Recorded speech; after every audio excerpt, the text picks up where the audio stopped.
And we're live. Hello, ladies and gentlemen, boys and girls. How's it going out there? What's it like being not me? I don't know what I was going with that. I don't know where my brain was going with that one.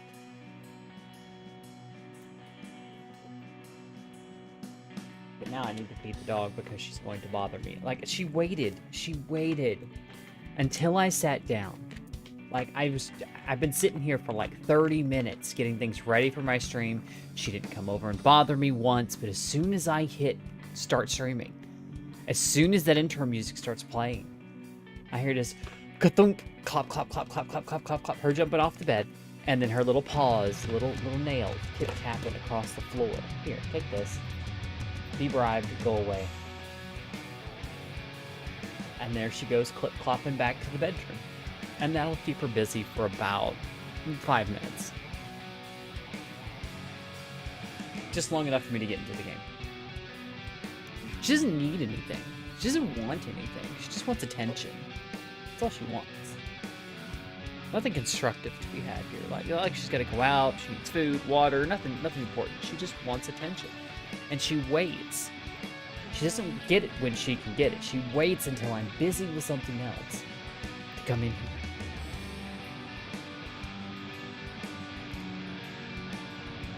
Ah, well.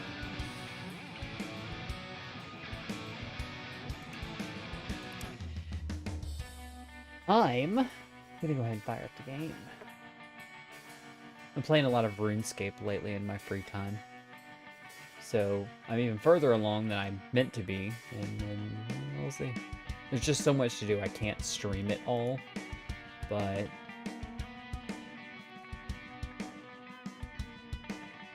Come on, where's the game? There you are. One hit play.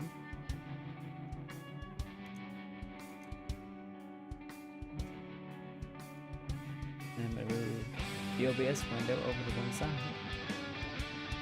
And then I'm going to switch to the game screen. Test, test, test, test, test. That's strange. There's like a delay with my...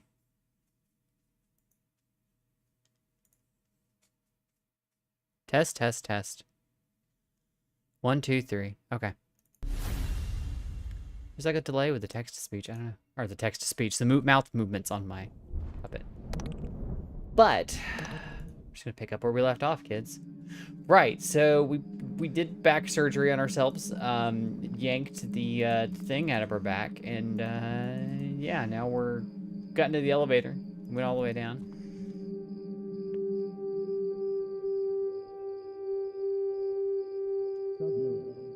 Equipment in Lake Tech has experienced a breakdown. Please send a tech to security office 0001.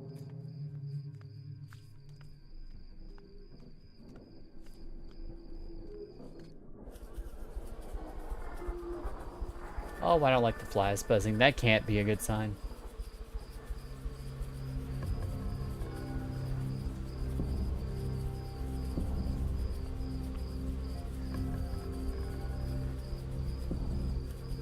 Oxygen levels increasing.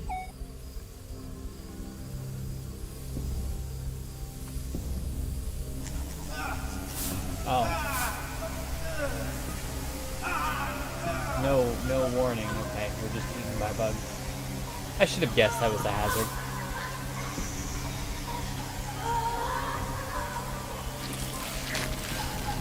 Well, that was quick. That didn't take me long.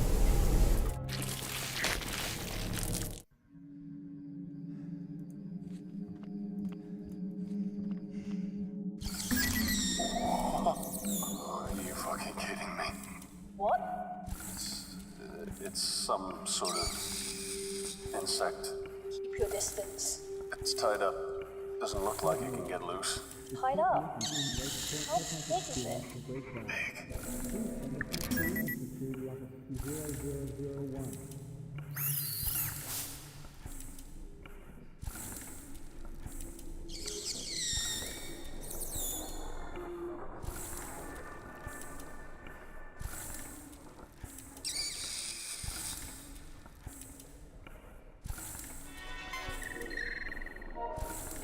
Hydroponics clean chamber.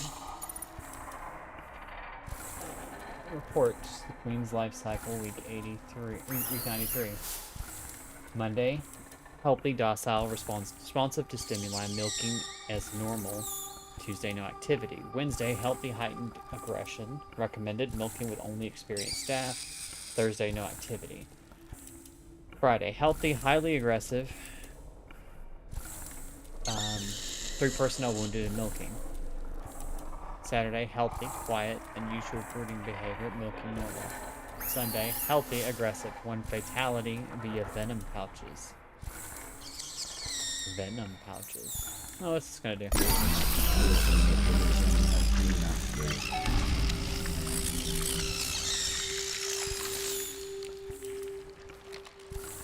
Milk.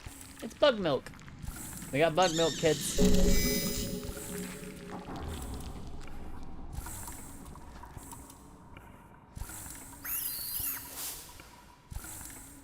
It's difficult to grasp the size and form of the creature.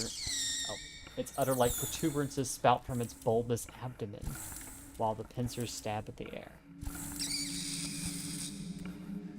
And how does it? I can't see your name because it's like dark blue against the blue of my text box. Hey, hi there, Pixel.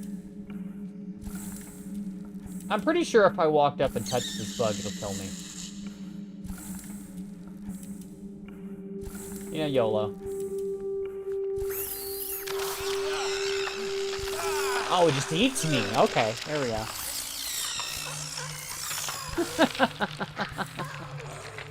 I'm lunch.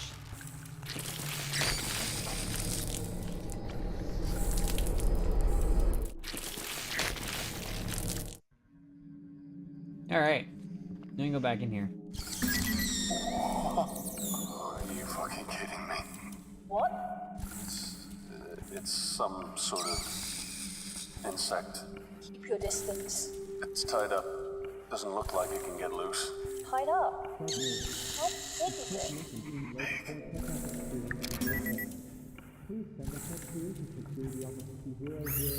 So we're gonna milk the bug.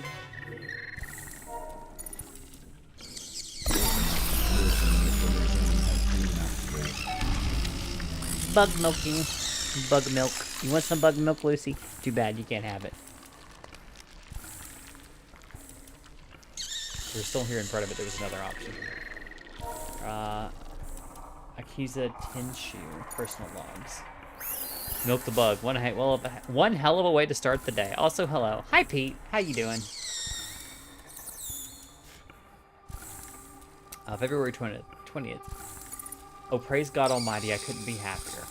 Dr. Gray took me to one side and told me that I was the only person who had the skill and ability to take control of the nursery. He promoted me on the spot and said that I was now personally responsible for the queen. The royal jelly that she produces has proved to be incredibly useful. I discovered through my own analysis that not only is the jelly an essential nutrient for the insect population, that it has other amazing physical properties too. It accelerates molecular bonding in certain substances, acting as a thickener for many natural substances, while also regenerating their natural properties. With some engineering, I imagine we could turn this into a true medical breakthrough. I imagine the doctors in the hospital wards on Earth using our own bonding agent to heal wounds instantly. Perhaps finally the name Tenshu will be revered in the medical history instead of reviled. March 10th. The Queen is a temperamental little thing, a fiery lady to be sure. Ah, but Queenie, you forget, I grew up in a family with more than one fire-breathing dragon. If I can handle my mother, I can certainly handle you. Ha. Although when she is milked, she's rather docile. I dare say she's rather attached to me. I'm sure I heard her purring at me. That's the only way I can describe it. I'm aware that she's a bug and all, but it sounded rather like approval. My parents kept hives of bees, so I've never been squeamish over insects. And I can tell the difference between aggression and favor. I'm still the only person who can get close without being bitten, and her bite can leave one hell of a mark, let me tell you. Hodgkin said he'll report his side effects upon return from sick leave. In other news, Dr. Myrick, one of Dr. Gray's subordinates, has requested samples of the jelly for experiments with his tree resins. He thinks it might have a use as an industrial adhesive. Oh, really? This is a little way from my original intention, but I do suppose it's a start.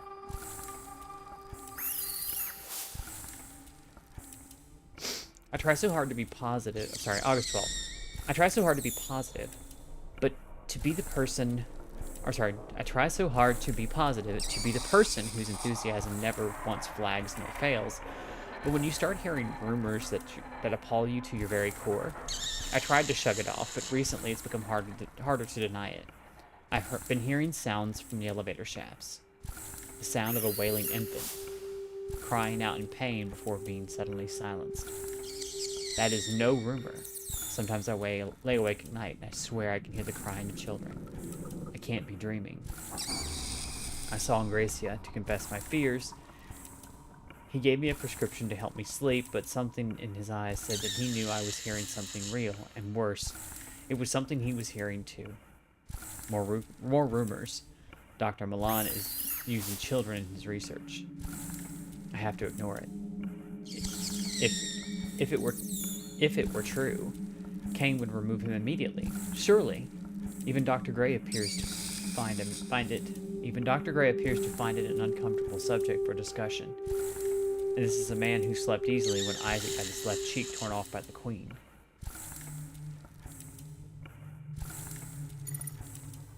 September 22nd. Is Dr. Gray short of staff again? Once again, I'm being forced to manage multiple projects, only this time it is an examination of an acutely destructive new spore that seems to have infected a few of the pods. First observations, it's a parasitic fungus that grows faster than the common weed, and like a common weed, I feel it should be destroyed.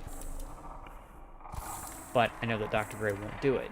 He, like many of the other senior doctors, sees any new species as something to be exploited or weaponized. October 31st. In the darkness, something stirs. I can't say what. I'm too afraid to find out what it is. When Ivan and Theo disappeared a month back, we assumed they'd somehow deserted. That was the official stance taken by Dr. Milan and the board anyway. Last night's events proved that there is something on board with us. Though God knows where it's from. The Queen was more rambunctious than I've seen her before, and milking her was certainly more challenging than I'm used to. Edmund was assisting. We've been short of staff, and some of our volunteers were simply refusing to show up for work. The Queen's environment has been disturbed a great deal, and so her violent tendencies are more pronounced. Edmund was on the way out of hydroponics when it happened. Something pulled him into one of the air ducts. I didn't see much. I saw him walking towards the decontamination chamber, and the next moment his legs were kicking in the air as whatever it was dragged him up into the ceiling while he squealed like a pig. I'm resigning tomorrow. I did not sign up for mad science. I came to Kane to serve humanity and clear my family's name, not watch my crewmates be slaughtered by a species that Dr. Milan refuses to confirm or deny. December 3rd. If only I'd resigned when I said I would, and if only they hadn't ignored my demands to have the infernal fungus destroyed. It's growing over me now, over my skin. It burrows into my flesh. The insects attacked again today, and it seems to only worsen. Dr. Gray was destroyed by a swarm of them, and now he is only fertilizer for that ever-ravenous mold he was so curious about. The uninfected are making an attempt to escape. This doesn't include me. The emergency flares keep the bugs away. I told them to give me a flare and to hold back the bugs so they could get away. I hope they escape soon. This fungus is making my head feel funny. I'm sure I can feel it growing through my ear canal. Ugh. I'm going to go through his emails as well. From Dr. S. Gray to Dr. A. Tenchu. Foolish pranks. Azika, with the greatest respect, could you please stop the ridiculous pranks your group insists on carrying out in the fertilization chambers? I will admit that they're hardly dangerous, but they are undignified. I certainly wouldn't like to be present when a caning specter stumbles upon young Theodore racing in front of the Queen, hands above his head while shouting, "I'm covered in bees!" It's unprofessional. Please instruct him to cease his foolishness at once. Dr. Gray.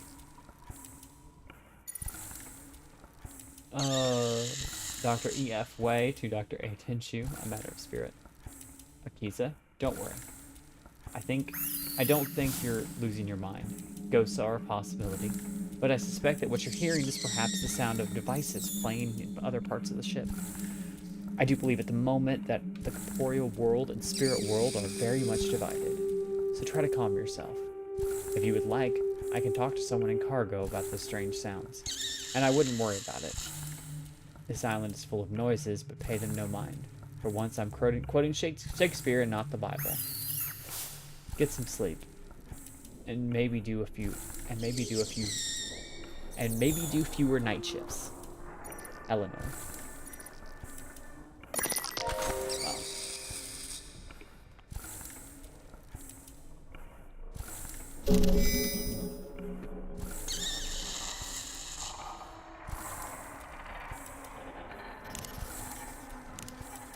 Nothing that'll just break it. Right, enough of the giant bug squiggling in our ears. This is ridiculous. How did it grow this world in a few months?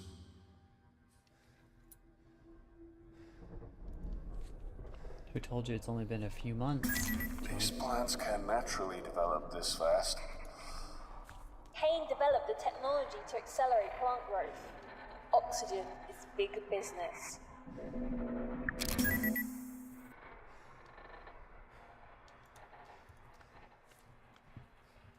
How's it going, chat?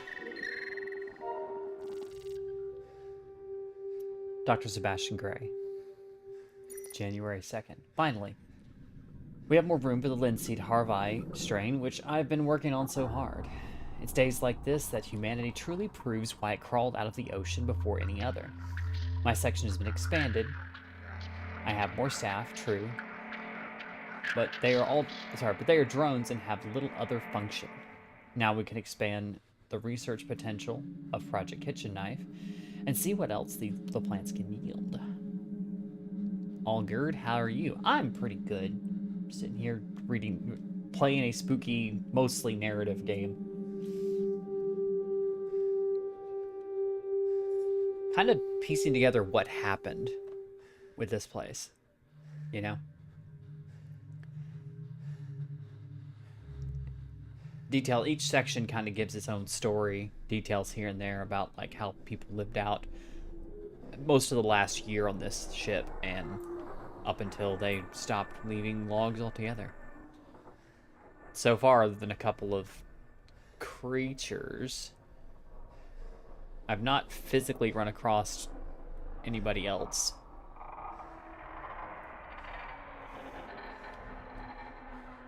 Lay down, dog.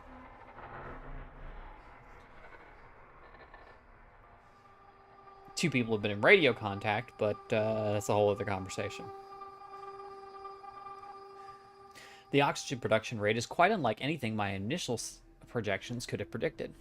Last year, it became the worst kept secret on the Groom Lake, and all of a sudden I had more interns than I could comfortably employ. Their only function is to stumble about the place and ask troublesome questions that I have little time to answer.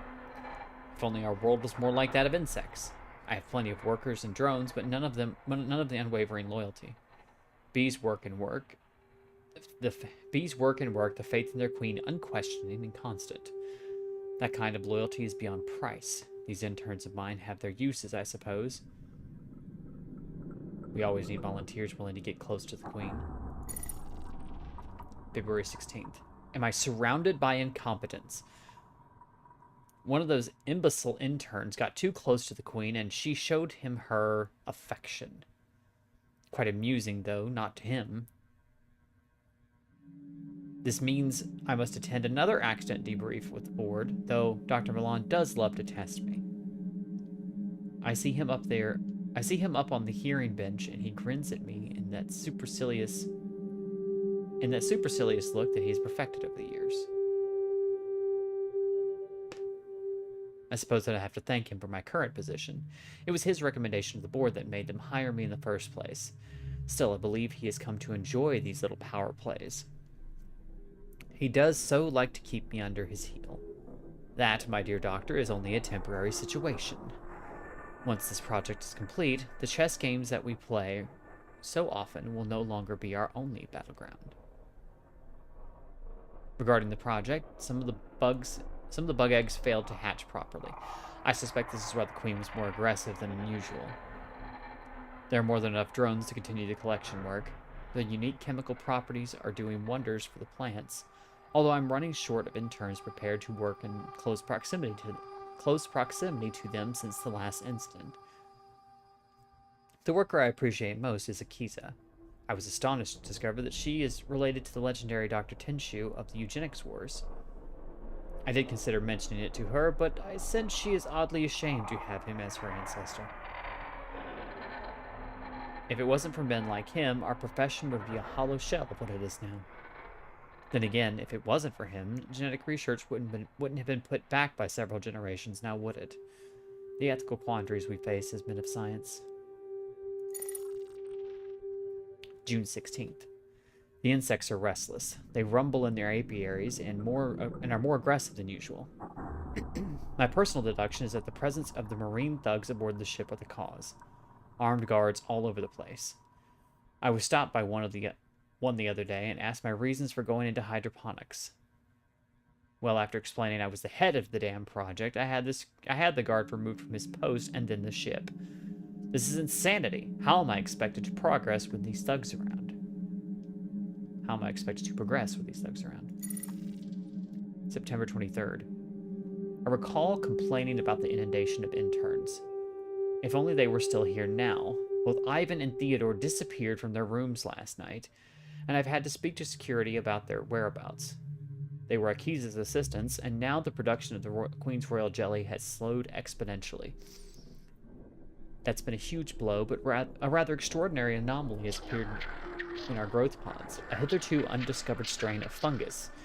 Its origin is something of a mystery to me. These fungal growths fascinate. At first, I thought it was a common garden variety mold, but after a substantial analysis performed by Akiza, it seems to harbor neuron activity. That is to say, it seems to exhibit rudimentary signs of intelligence. We've certainly created some unusual species on this deck, but the idea of a quasi-intelligent fungus growing and evolving on its own volition is exciting and frankly frightening.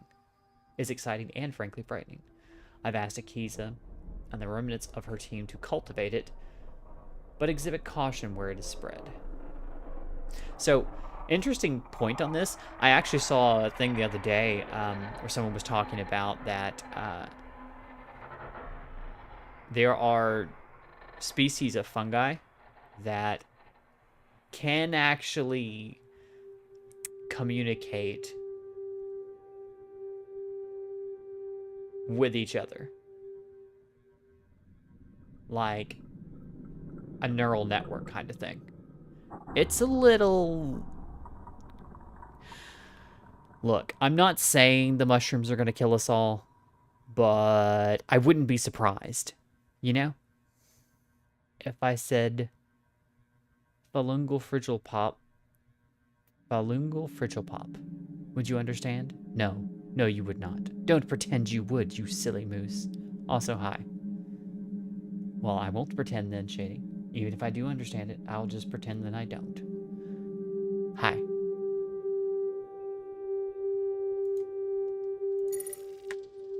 October 24th. I was asked by one of Dr. Milan's assistants if the fungal substance discovered growing in the bowels of the ship had anything to do with us. I lied, of course, but this is becoming alarming. Our experiments flourished at first. We may have lost more staff recently, but experiments have been fruitful indeed.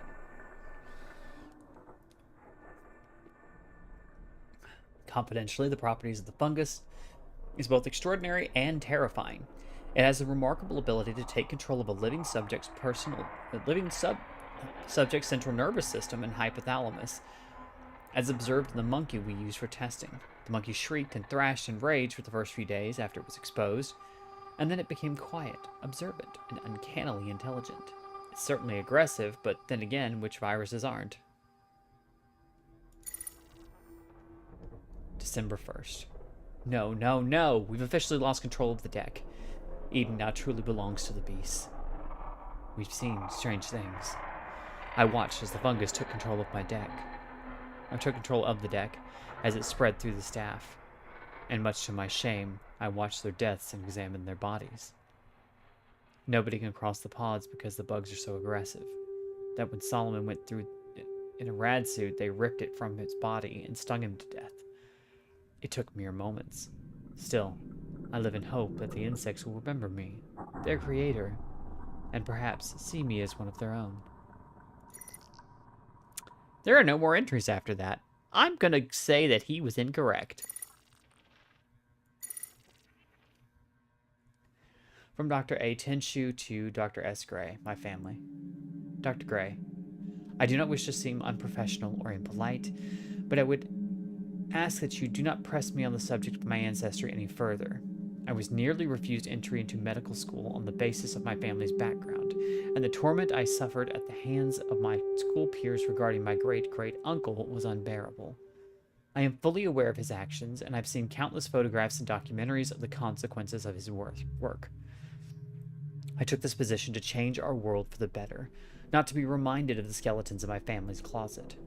I've enjoyed our working relationship thus far, Dr. Gray, but I'd prefer my family history no longer be a topic of our conversations. Thank you for understanding. Akisa. To Dr. E.F. Way, to Dr. S. Gray. Meal. Dr. Gray. I enjoyed our meal yesterday. It was refreshing to hear a man so outspoken on this ship. I appreciate your candor, and I do agree that perhaps it's time the board was shaken up a little. Although this is merely an observation rather than an action plan, I think the top leadership needs some new blood. I'd second you if you decide to take on the challenge yourself. Your impeccable scientific pedigree more than qualifies you. By the way, did you know they were keeping that new cargo? It seems rather like a waste of resources if they won't even tell us what it is. Regards, Dr. E.F. Way.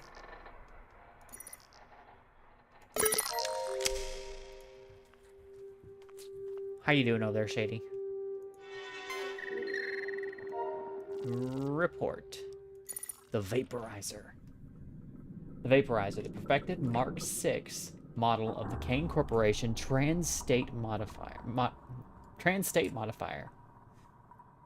Using advanced and unique molecularization technology, the vaporizer has the ability to shift a targeted substance between gases, liquid, and solid states without any of the structural breakdown seen in objects shifted between states on a regular basis. Excuse me. The Mark V is the latest model, but it hasn't yet been rolled into mass production because of the current difficulty fueling the vaporizer with resources on board the Groom Lake. Recent experiments undertaken were more than satisfactory, and it passed the Kane safety and security test with no adverse effects causing harm to the user observed.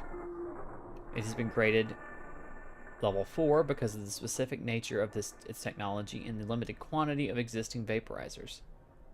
During an experiment recently carried out on the royal jelly product by hydroponics, Dr. Gray and others observers commented on the remarkable speed at which the jelly was transformed into a gas, thus placating their insect population. Really?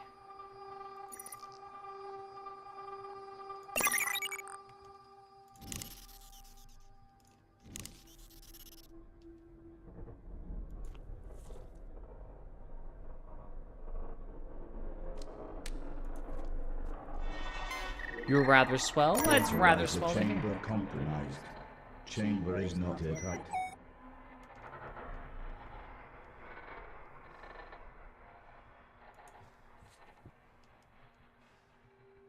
I see.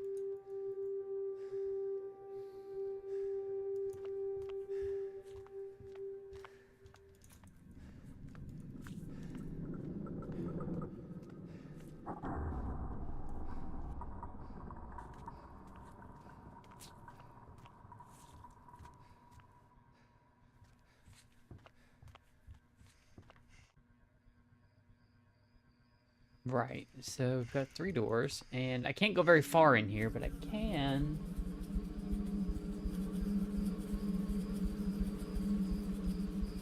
do this. Oxygen levels increasing.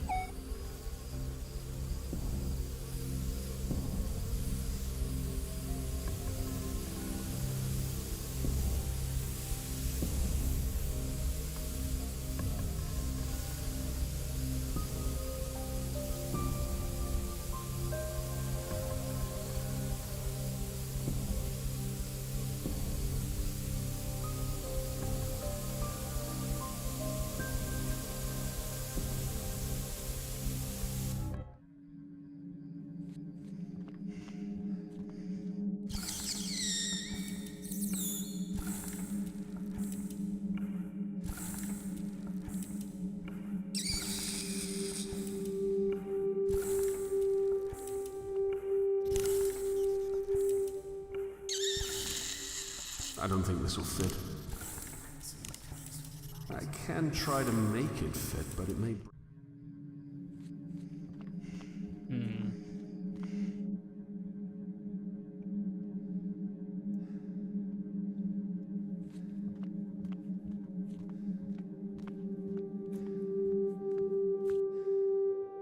party, just another day on the plant.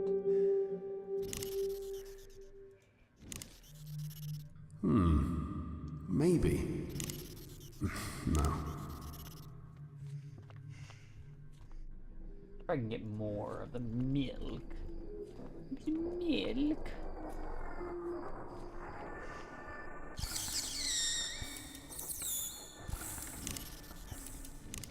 I don't think that'll work.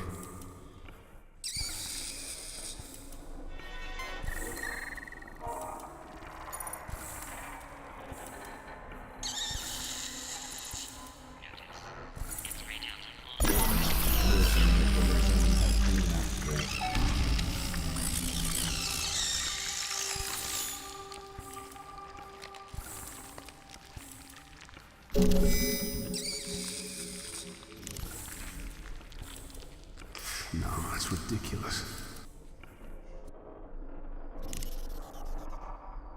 I think that'll just break it. Okay, gotta be more I'm missing.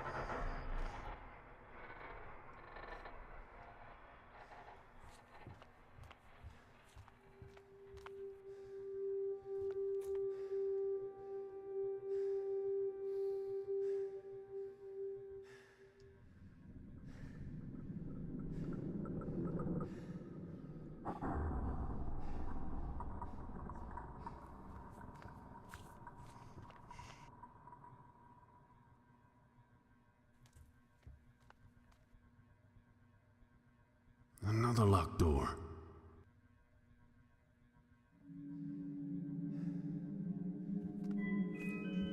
Kane Corporation is watching you. We care.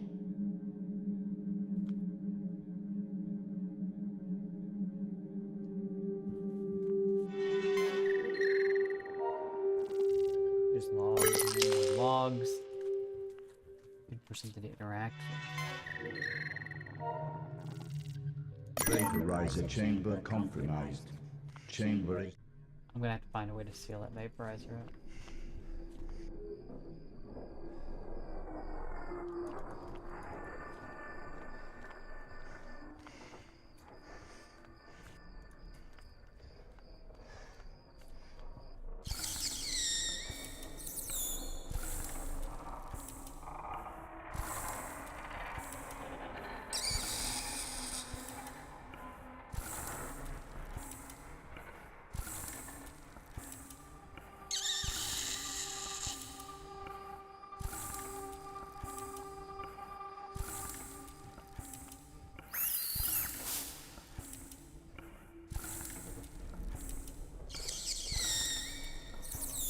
Unfortunately, Shady, I cannot kill it with fire yet.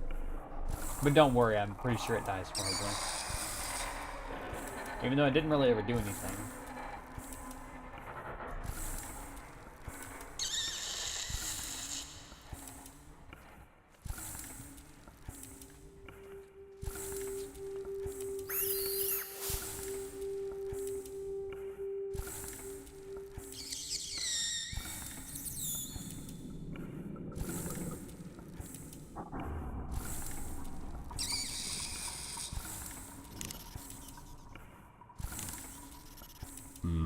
Probably not a good idea.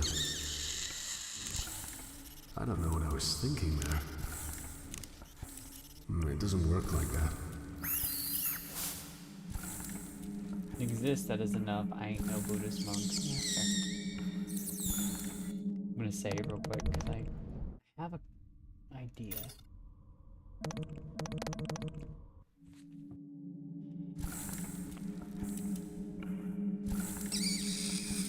Little smiley face that pops up over its head, right?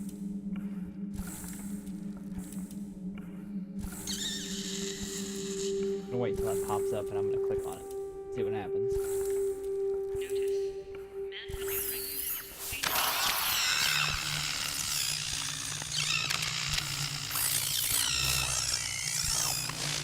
Oh, that was not what I expected to happen. That was too close. But I got a pincer. Okay,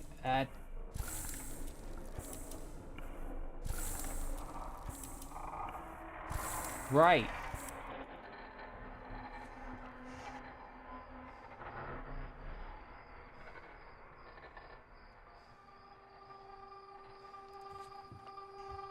Oh, I wonder.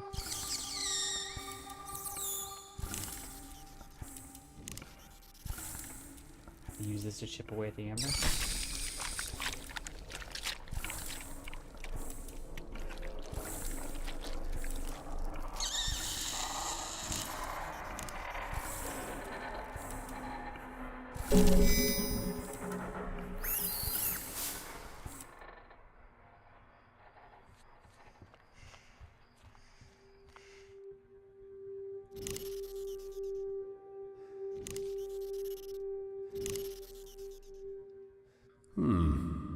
Maybe. No. Maybe if it... No, that won't work.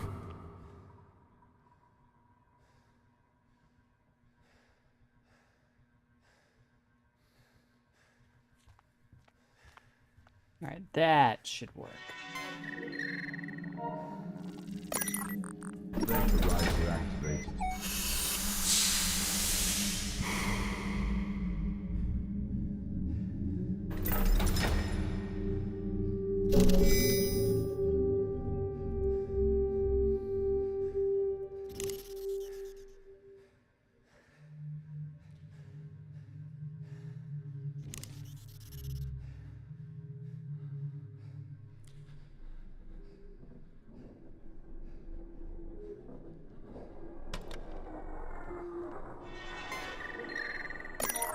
Yeah, but that would be a bad idea.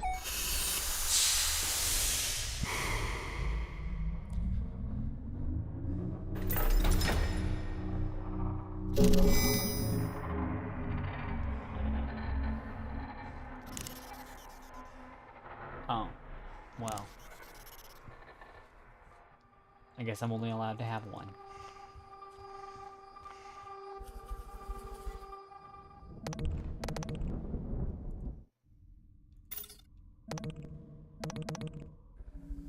Right.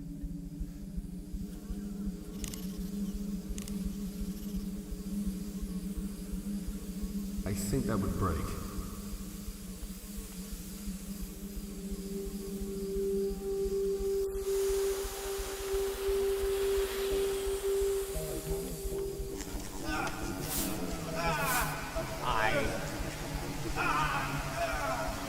I'm very confused. I thought that was supposed to...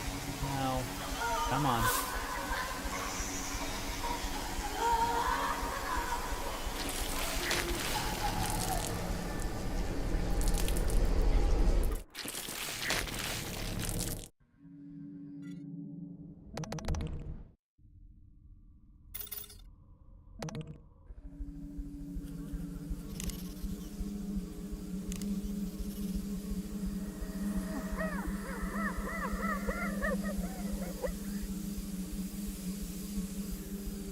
Gridception.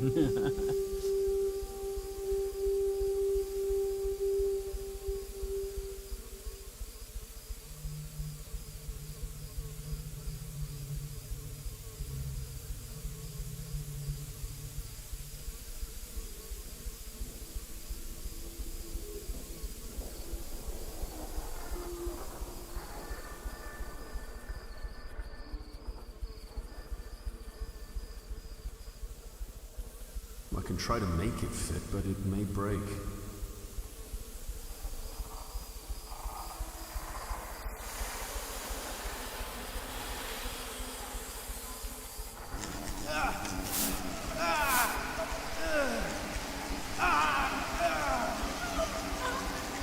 It seems to disappear as soon as I do anything.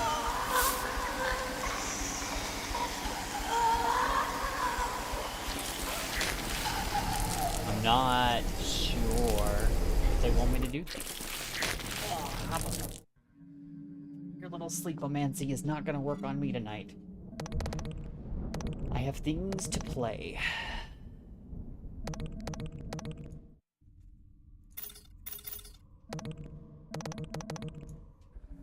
Alright. Let's just just throw it and see what happens. Just sit. Maybe it doesn't last very long. Maybe that's my problem. I'm not moving quickly enough.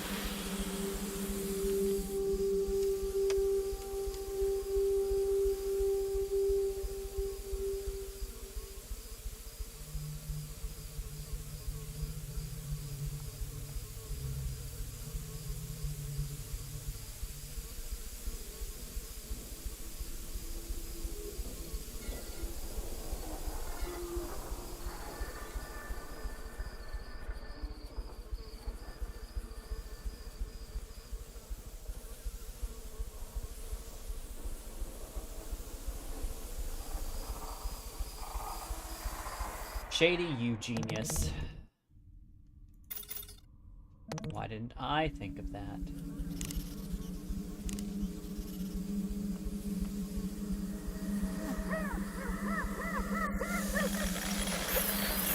I hate bugs.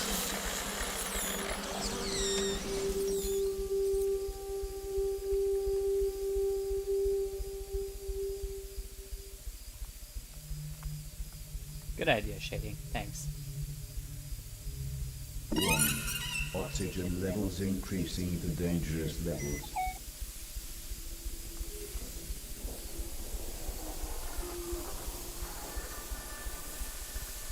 Oxygen levels pose a fire hazard. CSEC has been notified.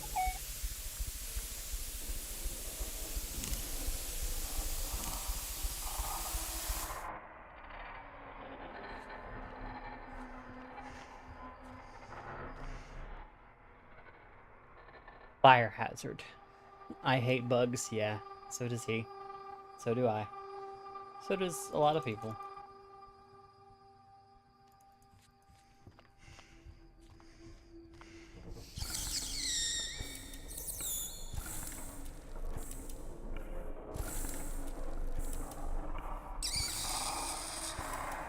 I need something flammable.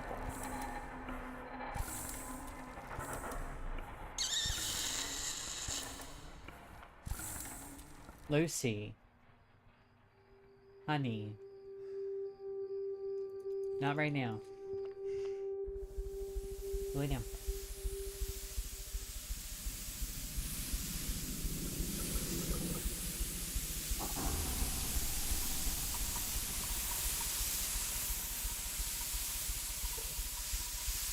Oh, well, I can just go through. It's beautiful. The oxygen garden's my favourite part of any ship. Green, full, natural. Your gun may produce warmth when fired. I don't know though. Problem is, it's empty. So without something to fire, it's not gonna do much. So.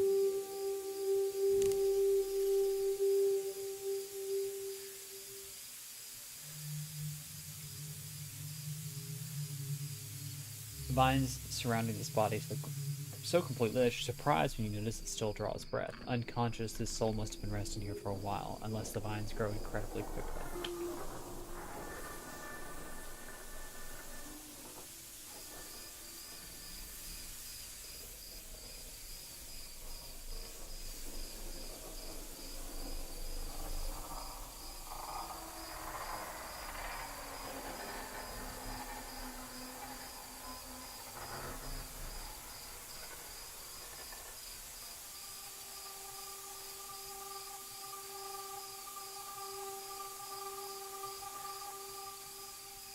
Hanging vine. You almost expect to see some kind of simian beast shimmying along the vine.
She's encrusted with fungus and vines, a human nerve center for the twisting growths around her. Appallingly, she's still alive. Grayson Wendell. Ingo Gudao.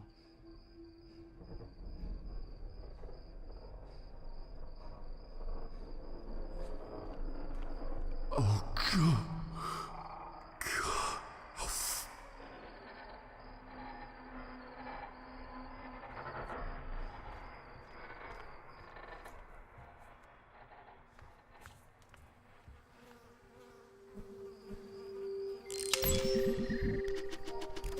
Eleanor F. Way. January 19th. The Lord is gracious and merciful, slow to anger, and great in loving kindness. The Lord is good to all. I simply wish his kindness had extended to Chelsea. The galley chef told me that a few of the other crew members blah, blah, blah, blah, blah, blah. You know what, before I get into reading this,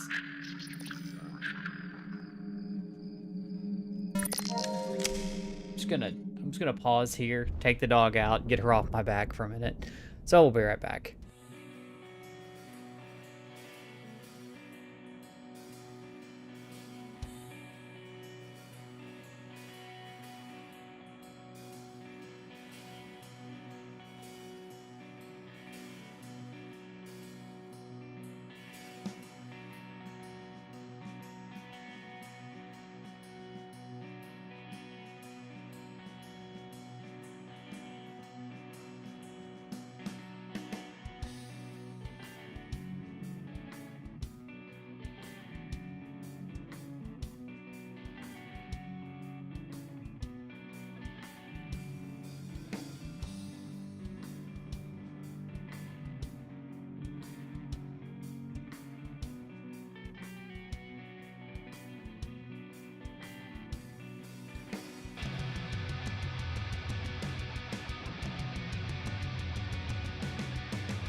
All right.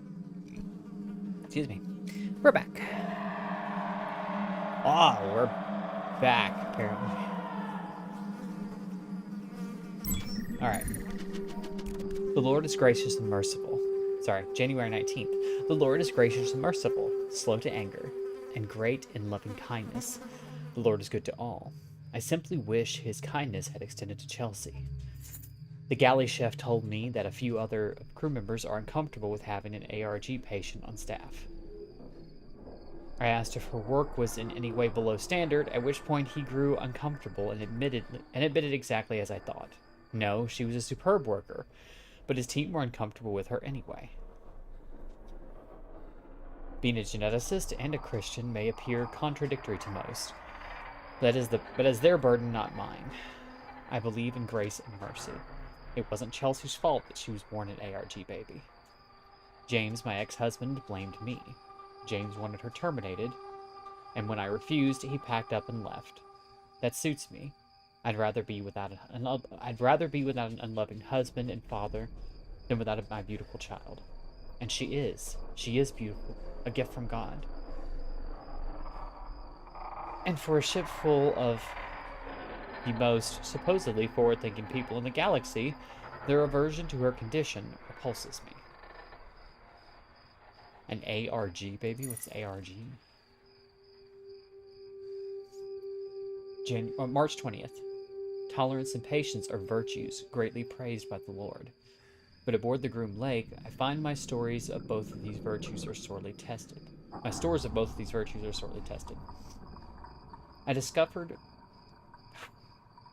I need to enunciate and move my lips properly.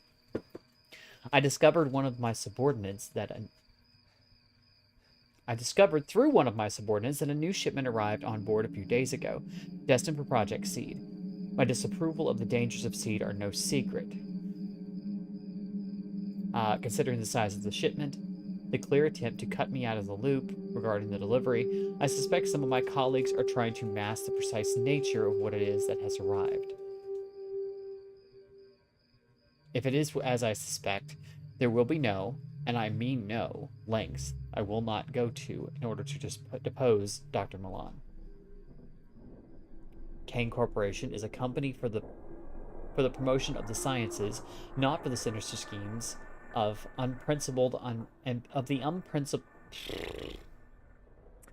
Kane Corporation is a company for the promotion of the sciences, not for the sinister schemes and unprincipled ambitions of individuals. I have moral issues with Kane and their weapons research. It tests my faith, but Kane's medical breakthroughs have changed the world, and my world too. It is because of Kane created research that Chelsea is even alive. This is why I do what I do. I work in genetics to find cures for my dearest Chelsea and others like her. Not for money. It's my job to put things right for her. May 21st. I had lunch with Dr. Gray this afternoon. He is an odious little man and utterly misanthropic. But if you need somebody to talk about Project Seed, then there are a few people who give up information more easily. His ego easily outweighs his sense of confidentiality. Project leaders and project members are not allowed to discuss details of individual projects, but he can't resist himself. Nevertheless, he revealed disturbing details. I'm aware of our sample origins. We need human genetic material in order to develop cures for human beings. It's a hard truth. But there's paperwork, permission forms, and contracts that create this supply. That shipment has none of those things. September 25th. Their children. Oh God, in all your great mercy, how could you let Milan, that unholy monster, do this? It's taken months, but finally I found a young cargo worker named Danica Boxer. She was referred to me by Dr. Tenshu, such a sweet girl. It seems the cargo was a combination of adults and children, all of whom were acquired through illegal channels for the use in genetic research. I did not agree to this. I'll leave this place and take Chelsea with me before I spend 1 minute more working for a company that endorses the use of children in research. There are not enough words to describe the soulless creatures that did this. Revenge? I don't believe in revenge. Beloved, never avenge yourself. Believe it.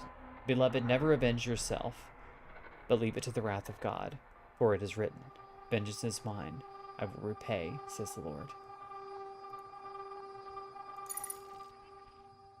November 26th. Where is she? The creatures are attacking in full force. The screams are all over the radio. They're dying. They're all dying. I hear them scuttling through the vents, see the blood they spill and spray all over the walls. Chelsea. Chelsea, oh God, please bring her to me. I'm trapped in hydroponics. Please let my little girl find me. That was 26th of November. December 9th. Voice note. I can see Chelsea inches from me. Lifeless. I contemplated taking my own life as she died just before my eyes. When those creatures attacked, the crew sealed off parts of the ship, and I was left trapped in hydroponics. That fungus got to me, and now it's inside, profaning my body. Its nerves wrapped around my cerebral cortex. I can feel it move. I try to move my arms, but it won't let me. It's making me watch the fungus consume my baby girl. I must watch and pray for the end to come. So then it does not depend on the man who wills or the man who runs. So then it does not depend on the man who wills or the man who runs, but on God who has mercy. ARG, actually real girl. I'm assuming it has something to do with genetic research. From Dr. Gray to Dr. Way. R.E. Meal. Dr. Way. Your comments are most flattering. I suspect, however, that a promotion isn't forthcoming because the lack of attention paid to our section. Ignorance is frustrating. Our lack of understanding of what takes place at the top of this food chain is of great irritation to me. You do seem to be pushing relentlessly for information about this cargo, though, and I'm somewhat uncomfortable discussing it any further. I fear I may have already said too much. For the sake of your career, my dear, I suggest discontinuing your pursuit. You're a fine geneticist and are clearly one of the most talented people on this ship. Do not let it go to waste. Sebastian. From Dr. Tinshu to Dr. E.F. Way, a matter of spirit. Dr. Way. Dr. Way, I know you're a spiritual woman and at times receive a great deal of criticism for this, but I feel I can speak to nobody else. I'm well known for my positivity and cheerfulness, but I believe I've earned my nickname, Dr. Gray's Smile. I am haunted by what I'm hearing on this ship, and wonder if perhaps it's merely induced by my own fears. Oh, to hell with it. I'll ask you straight out. Do you believe in ghosts? You may think that I'm being ridiculous or delusional, but I can hear things. Children crying deep in the bowels of the ship. I work many late nights, and I'm convinced that I can hear crying through the vents. Where are these sounds coming from? I did hear rumors before the groom lake was refitted. That before the groom lake was refitted, a group of children were brought on board, and their quarters were on this deck. There was a malfunction in the heating units, and, well, they all died. I don't want to seem like I'm wasting your time, but I enjoyed our talk yesterday and your open-mindedness about matters of the soul. Kind regards, Kiza. Link has experienced an electrical failure in the nuclear fusion fission hybrid engines. And there we go. Stagnant water collection pool.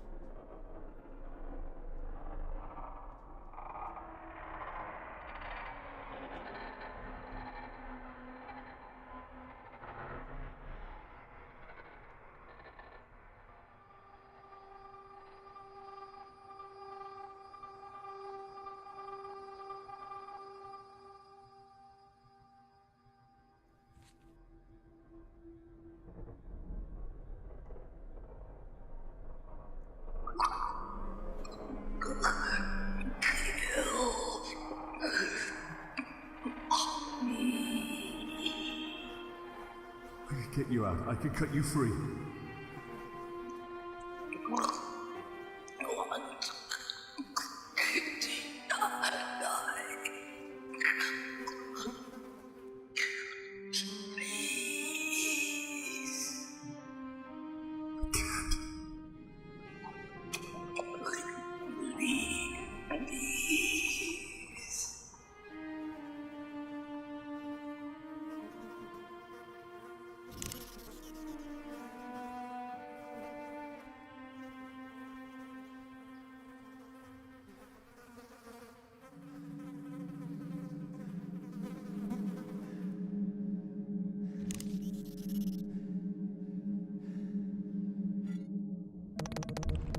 we're gonna save our game here, because, yeah. I don't know if this is gonna be the right answer, but, sorry, Dr. Way, this is all I've got on me. I'm kind of working with bare bones materials. I don't have a gun to put a bullet in your head or anything, make it quick. This is... I'm gonna help you. I'm gonna help you end this. But you need to help me first.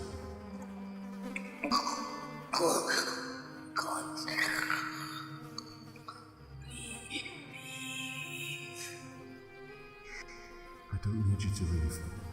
I need you to crack this flare. The oxygen will ignite. Then you will die.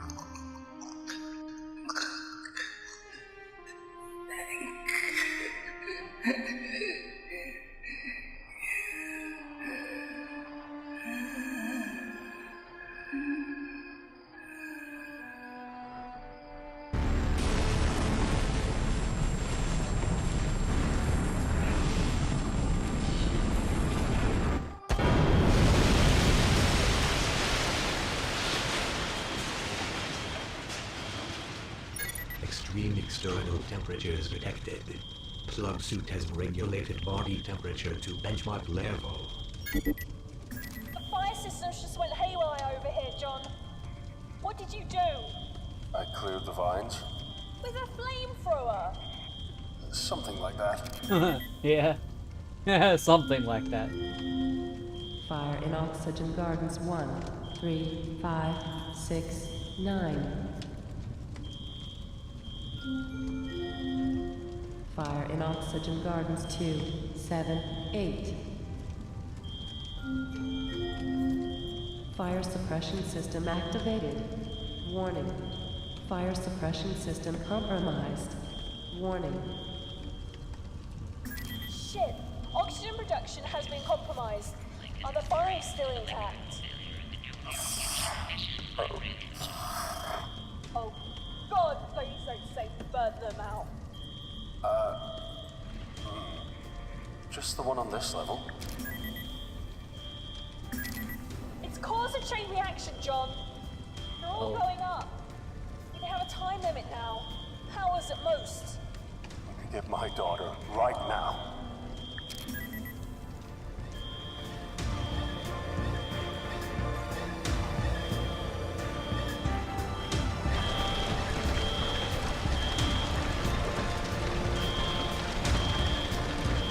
There you go, Shady.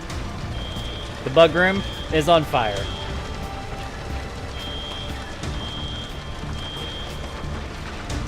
Is this enough fire for you?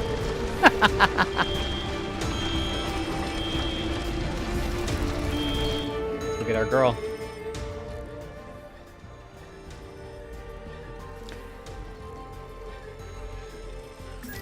You little shit!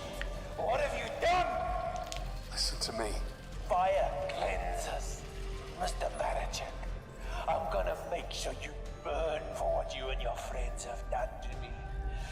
To my home! Oh, please. I have nothing to do with this. You won't get much further. Goodbye.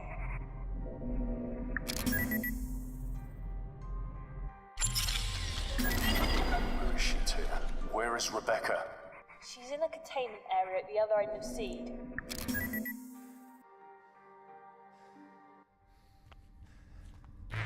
Looks like this place is being expanded. Seed was always expanding. That place scares me.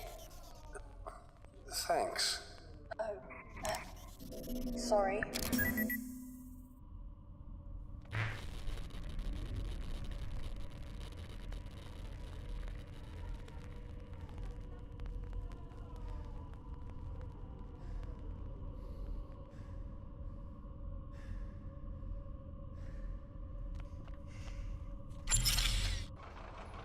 Warning.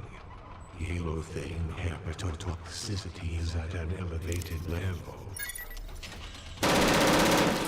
Oh shit. Okay.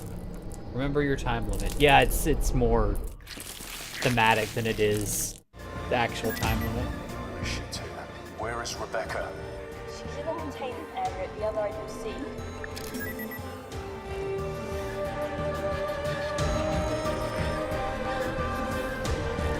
Looks like this place is being expanded. Sequels always expanding. That place scares me. Thanks. Sorry.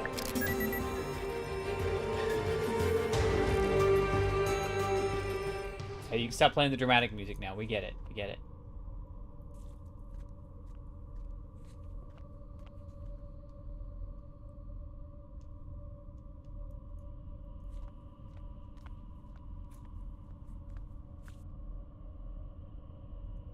Tink, tink, tink.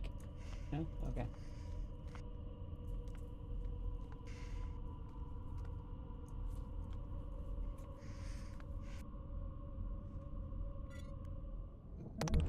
Right.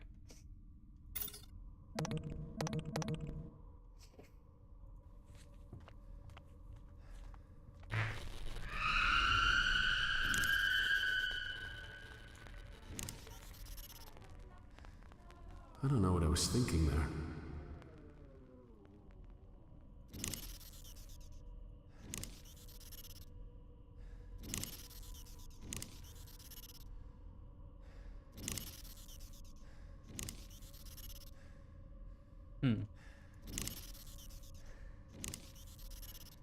No, that won't work.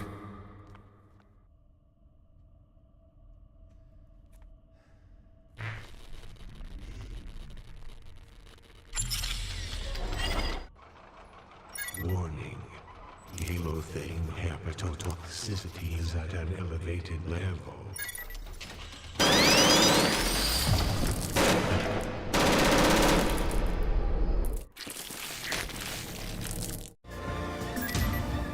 Okay, that's loud. That's really loud. Why is the music so goddamn The loud? other end of the sea. I'm gonna load the game because it doesn't have the loud ass music playing when I load it. Jesus.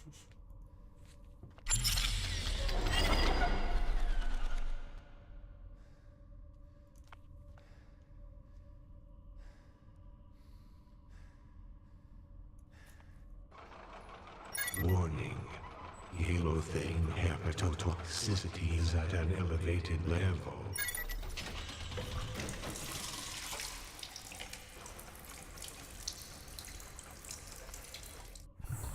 The words. I can't even. What do you see? What kind of a monster would do this? These women. These poor women. This is torture. This is. Science. Seated in the chair is a woman in her mid-30s, head shaved, limbs atrophied, tumescent in pregnancy. She's connected to a machine that feeds and sedates her. She's trying to communicate, but her words are little more than slurred vowels. Her throat is dry, and she's clearly extremely weak. Whoops, sorry. No, you're good.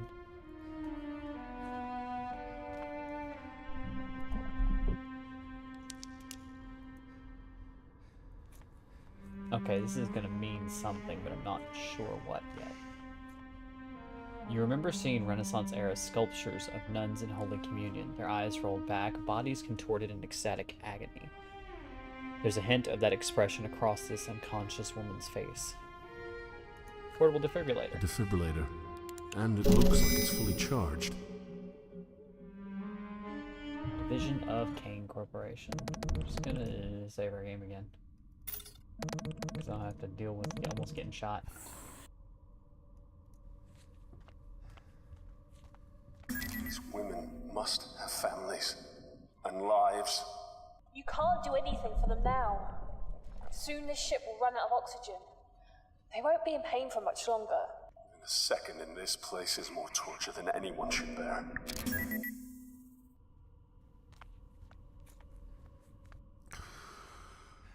I'm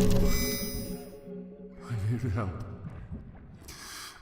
I'm gonna help you.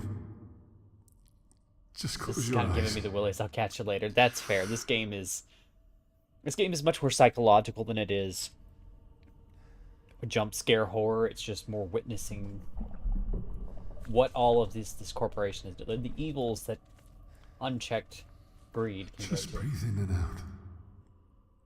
Soon you'll wake up from this.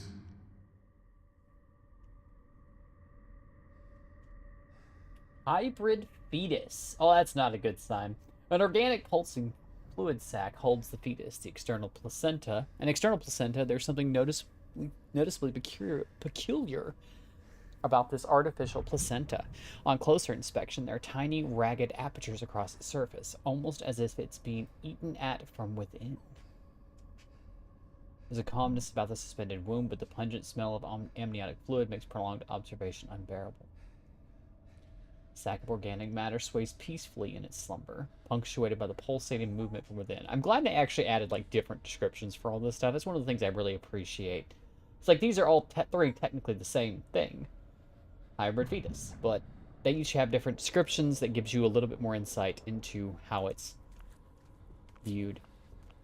A fluid sac rocks gently to and fro, containing neither a human nor animal, but a medical marvel nonetheless. An awful engorged placenta hangs like a ripened fruit.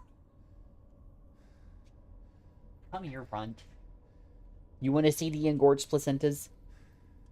The horror of this enlarged fetus sac is matched only by the horror within its fleshy walls. Okay. There's nothing, unfortunately, nothing useful there. Bloated fetus. The thing inside the incubator is an anathema to nature. The poor creature should not exist, and what life it shows is reluctant and painful. Ah, computer terminal. That's what I need. Birthing laboratory. Project Seed. Revised version 6. Updated by Dr. G. Milan, Kane Corporation, all rights reserved. For the eyes of the Kane Board of Directors only. This should be enlightening. Seed is an attempt to create the ultimate super soldier by, in simple terms, activating junk strands of human DNA. Over the years, the human genome has shed or made dormant certain strands of its own DNA sequence for various evolutionary reasons. Professor Salam Girand observed that certain dormant parts of these genes were not so much junk as they were potential, that is, genetic information contained and completely sublimated by a dominant gene. Excuse me. Professor Girand engineered an early life form based on this original theory by introducing these identified genetic strands in early stages of embryo formation. The initial concept was intriguing, but his ultimate result was a group of uncontrollable animalistic creatures. Version 6 of this proposal is to update these same dormant genes into the human makeup by the use of genetic splicing, thereby introducing desirable physical and mental characteristics over a generation to produce fast-learning, hard-to-kill, and utterly ruthless soldiers. Observation Report 0001 by Dr. C. Williams. Her vital signs are steady. Certain hormonal levels are extremely high, but I'm countering this with judicious administration of depressants in each case. Survival chances very high. She's young, healthy, and there are no signs of any infections or complications capable of disrupting birth. Recommendations: keep under observation, prepare for phase 1 of treatment.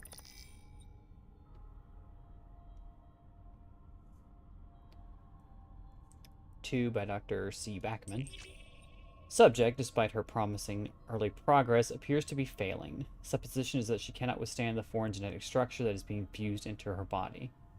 Typical signs of rejection are being displayed. Recommendations: observe for an additional 24 hours. If there are no signs of improvement, then termination and disposal of the patient is recommended. Jeez, okay. Report number 3 by Dr. C. Backman. The subject is progressing well, as well as being aesthetically attractive. She has all of the other genetic traits required. Why do you have to make it weird, my guy? Initial concerns about her suitability, voiced by Dr. Milan, chiefly due to the number of her sexual partners, have been proven unfounded. She will be a perfect carrier. The hybrid DNA is fusing to my satisfaction. Apart from the small amount of pain Her body appears to be coping with the adjustments. I prescribed a steady dose of anesthetic to keep her subdued and comfortable. Hybrid subject number 302 by Dr. G. Milan. Since delivery, hybrid subject number 302 has been kept inside an incubator. Due to its Shit. This freaks me out. Due to its respiratory distress, assisted breathing is required. Cardiac arrest has occurred, and the use of automated external defibrillators has been required to revive the child. I deduce that the conditions and sickliness are due to the late molecular bonding between hybrid and host DNA in the mother.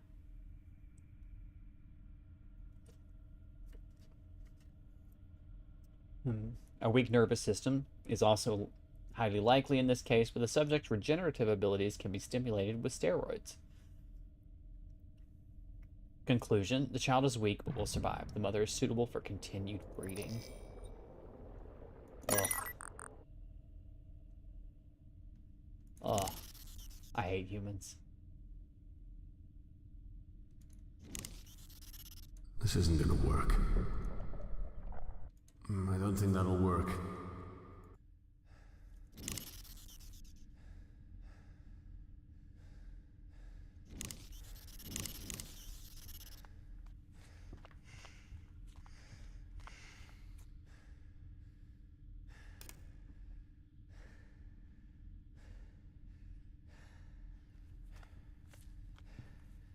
I'm not really sure what to make of these yet.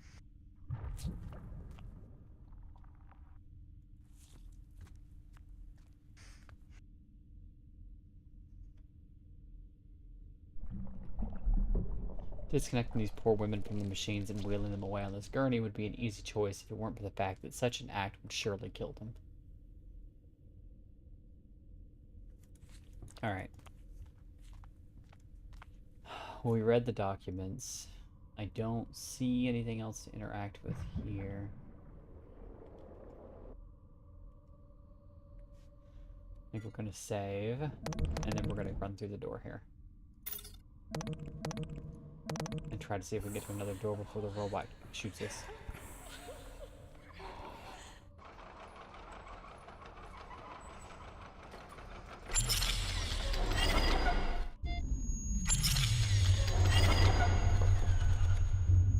Oh boy.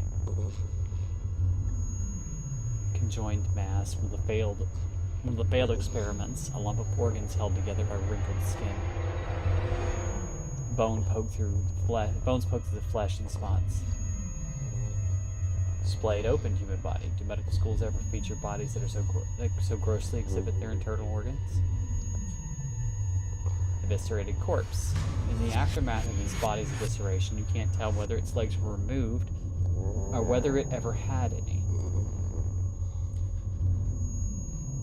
Preserved conjoined twins. The corpse of a creature hangs preserved. It may have been a twin. Two heads are fused together and a pair of spines meets.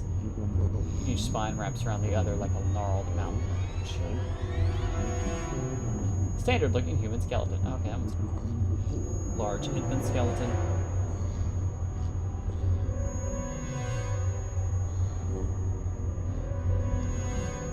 Pulsating mass of flesh and bone. A hideous agglomeration of flesh and bone. Limbs just haphazardly from its mass.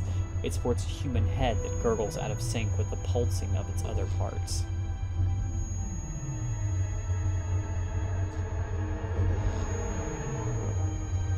Conjoined twin hybrids. Two bodies conjoined at the head share one brain. It doesn't seem that the brain is up to the task of coordinating the movement between the two bodies. Overgrown hybrid. This appalling distended creature appears to be a hybrid, although of what is unknown. It is not completely human, that much is certain.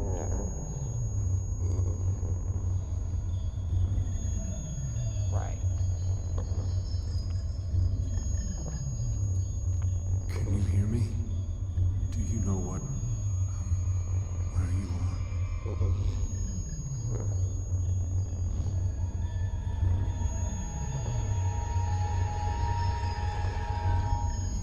A recent blood discharge hints that this life form isn't viable for the long term.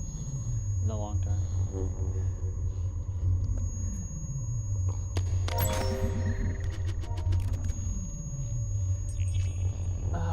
Dr. Clifford Backman, January 16th. They said I'd never make it to 60. Ha! 85, you fuckers. Old and still cooking with gas. 3 bastard kids and I outlived them all. Okay, so I was young when I had them. Those girls never knew I was the father, of course. I had to switch the DNA samples so they didn't know the little shits were mine. I'm too old now for all that, but you never completely lose your eye for the ladies. 28. I'm sorry, February 28th. I might have false teeth, Dr. Milan, but I'm no moron. For the good of humanity, I'm a sociopath, an alleged rapist of women, but your little speech to the crew was less sincere than anything I can say with a straight face. At least you know how to turn a blind eye whenever I have to get rid of some troublesome subjects, right, Milan? The new gas for the chambers is working splendidly. An improved kill rate of 60% on the old formula. I watch those poor fuckers writhe and die. We have a viewing window now, just so we can make sure it's done. If I were a moral man, I would call it reverse. It's lucky for Project Seed that I couldn't give a shit. I thrive when I don't have to answer to anyone with a conscience. To everyone with a conscience. March 17th. This will not do, not at all. I need more subjects. The rejection ratio of the DNA splicing is stratospheric. So not only do I need more bodies, but I need better ones. They bring me imports and strays, but the best results are achieved with crew members.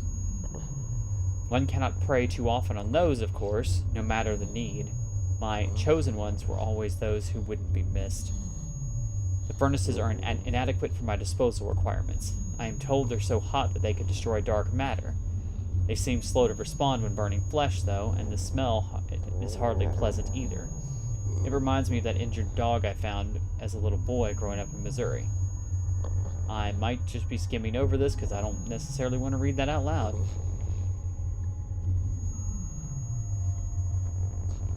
Yeah, I don't want to read that part. He did terrible things to a poor dog. There are too many in society who have a similarly damaged disposition. It's a kindness to snuff out their worthless lives. I'm not gonna read that part, cause fuck that guy. I don't know. My dog is listening. She's right here in my lap. I'm not gonna read that. We're not gonna talk about that, are we, Lucy? See, no. This is a bad guy, and we hope he's dead. Yep. August 12th. I must get more pathway. The little prick DeSantos is usually more than forthcoming with his ingredients. But he said his own suppliers are having problems. I know you, DeSantos. I know you're not a real doctor. I know the kind. I have 5 PhDs that can tell when men have been hired for their instincts rather than their knowledge. Meanwhile, the cutting and splicing continues.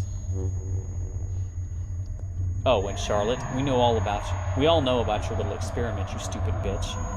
First she kills her partner by accidentally exposing him to a lethal virus, and then she goes gaga for him. That's the sort of beautiful incompetence that slays me. I spent years perfecting the art of the kill, making a murder appear a mishap. And she went and did it all completely by accident. What perfect nonsense. October 10th. I held the subject down and used my surgical hammer to cape in his windpipe. Then I gouged out his eyes and tried to rip a jaw from its socket. Its jaw from its socket. My goodness, what an outburst. I'm becoming careless. I need more pathway. Dr. Milan is starting to worry that my tendencies cannot be controlled. He need not worry. I'm still focused on seed. Seed is just that, a seed. But this chrysalis will soon break open and blossom. Successfully bred Homo novi wait in their containment cells, while their unsuccessful brethren, reduced to a viral mulch that has already breached the containment seals of the ship, grow.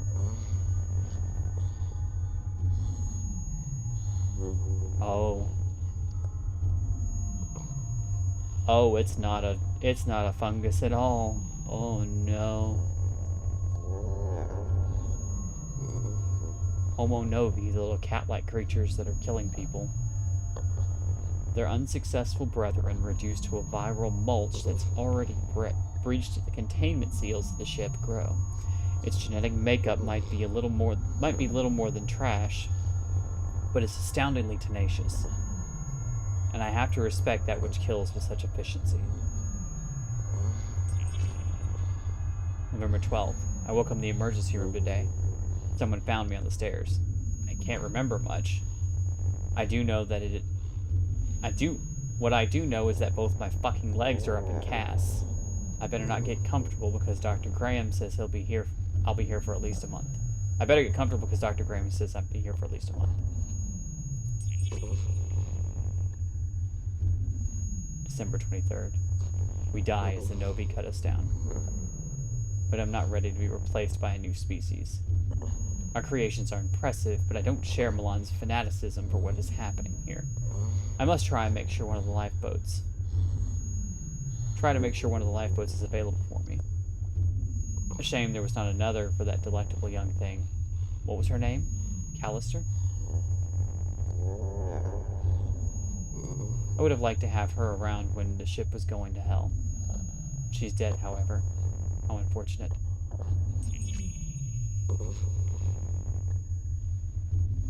January 3rd. I think this is one of the first ones I've seen this far in. I may be old, but I'll tear anyone who tries to stop me from leaving apart at the limbs. I have survived police investigations, court cases, vengeful spouses, and idealistic lab hands. I will gut any shitbag trying to prevent my escape, and that includes you, Milan. I will jab out your eyeballs and eat them before I submit to you.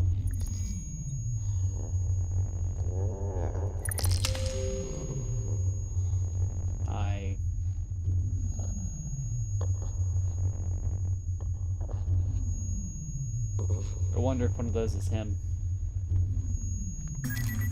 How can we allow this? This is the purpose of the Groom Lake. It's not on Earth. People can't see it, so they don't care. But if they knew? So what?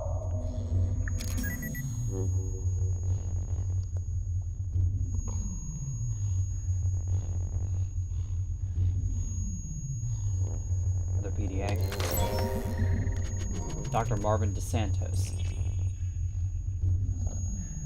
March 2nd.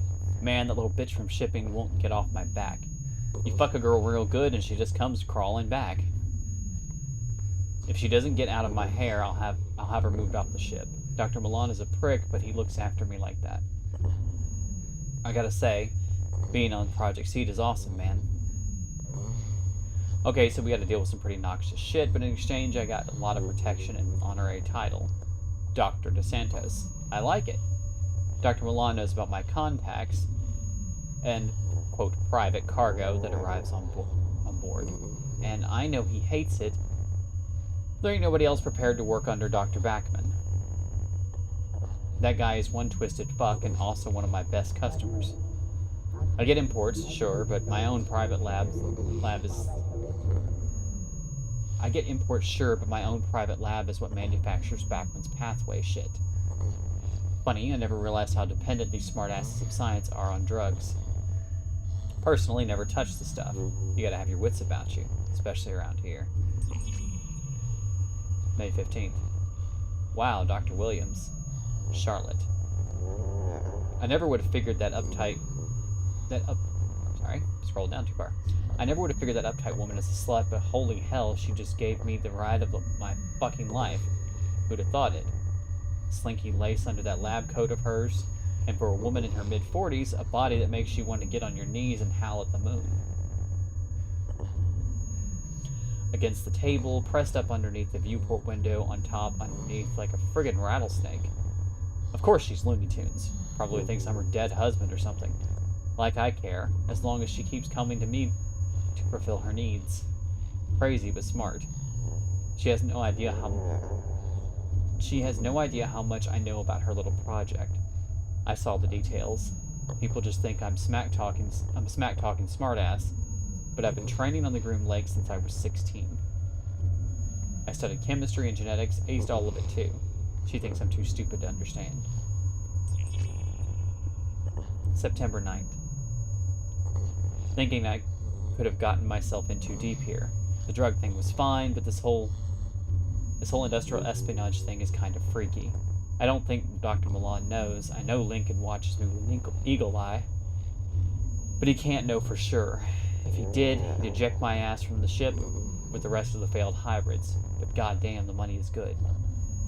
I earned my year's salary by sending some info to Black Star Industries.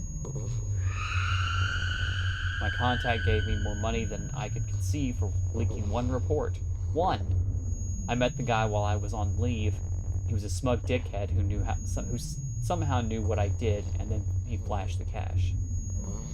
I got no loyalties to the company, and I know how Dr. Milan treats his loyal staff. Excuse me. That guy can turn on a dime when it suits him. I've heard weird shit going on down in the decks below, and Seed has me feeling it'll soon be time to get the hell out of Dodge pronto. One or two more reports might just give me what I need. Oh, you got greedy. November 20th. Nobody knows about my little acts of espionage. But who'd care? The ship is falling apart. The ship is falling apart. Some of those fucked up things that Bachman and Milan made are on the prowl. I stashed away my cash as soon as I heard things were going wrong, but money ain't gonna make a spit's worth of difference if we all get killed. Milan's taking all this way too calmly. Actually, I'd say he's enjoying all this. He came into the lab this morning. He still makes us all report to the lab, and was grinning the whole damn time, eyes all red like he was coming down from a high. That guy does not need drugs for a high. His general fucked upness is what he rides. His general fucked upness is what he rides. And here was me thinking Bachman was the crazy one. Ooh, February 1st. This is the latest entry I've seen. It's just us. Oh god, not even Bachman's around now. Charlotte was dragged away to the lab a few days ago. We're sealed off from the other decks. I reckon it's only a matter of time before Milan decides to do something about me too. I've been living on this ship for years. I know about hidden passages that Milan doesn't even know about. I'll get over to the communications array and let off a signal. Hopefully they'll get to us before Dr. Milan finds out.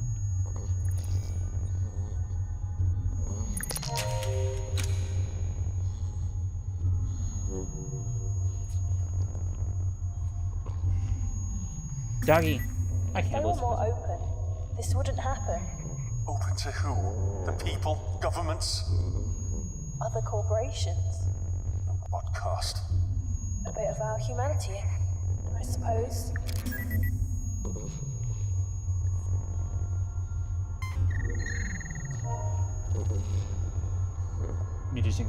Mutagen Laboratory, Hybrid Reject 604, report by Dr. C. Williams. Charlotte. During the autopsy of Hybrid 604, there were signs of renal failure. It appears the kidneys were unable to process the amino acids required for the breakdown of nutrients. The damage to the liver, stomach, and intestines show the same regenerative patterns. Reason, it is possible that the report of the mother giving birth 3 months prior was an error. Comment. Further reports regarding the failure of mutagenic compounds will be finalized later.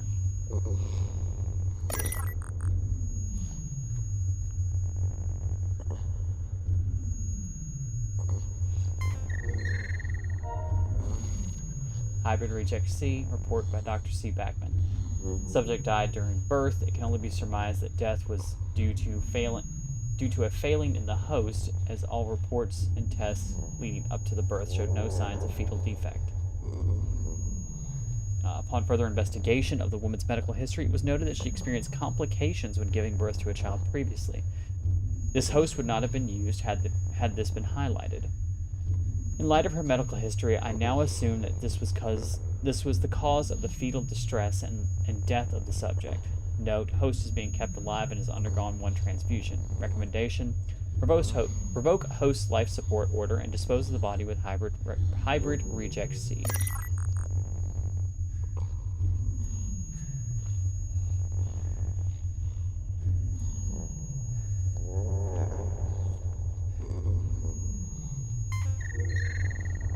hybrid reject 811. Oh, come on. I don't have time for you.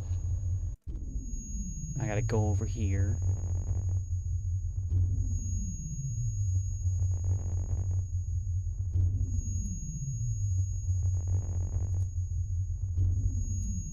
Ban this person out of my chat.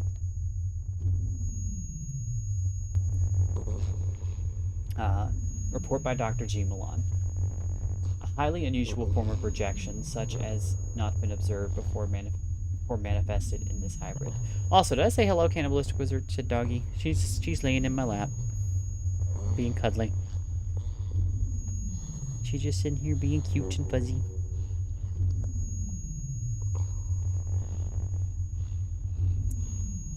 It is entirely possible that the mutagenic compounds used to synthesize... Sorry, I may have skipped that sentence. A highly unusual form of rejection, such as not been observed before manifested in this hybrid. It is entirely possible that the mutagenic compounds used to synthesize the hybrid DNA was faulty in this particular instance.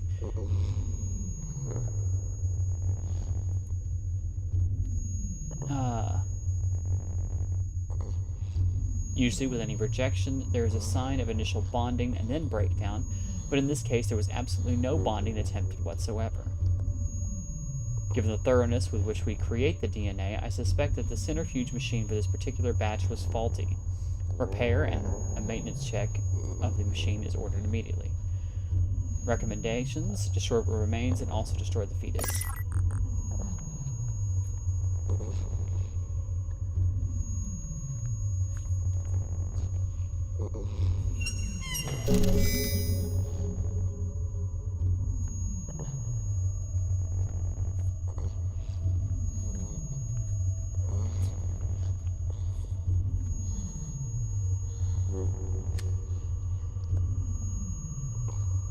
I don't know what this means yet.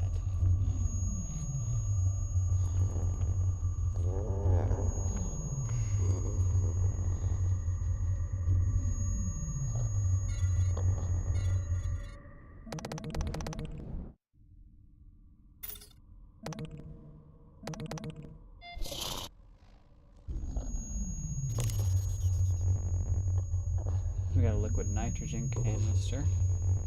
Bandage, portable defibrillator, high temperature slug gun, his PDT, and an empty pistol.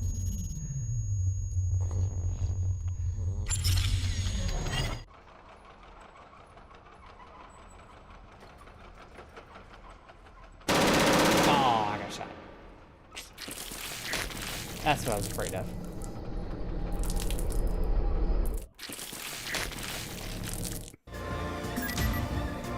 Oh no, we're not doing this again. She's in the containment area at the other end of the sea.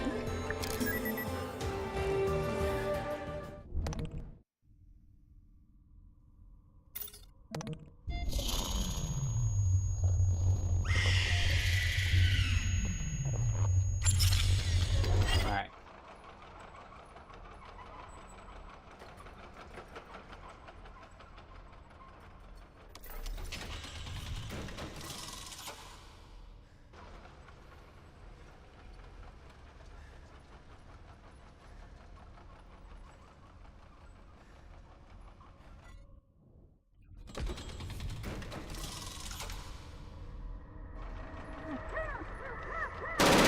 Oh, he turns around and shoots me. So I can't go that way yet. Not without... I wish it wouldn't auto-load. That's really obnoxious. Area at the other end of the sea.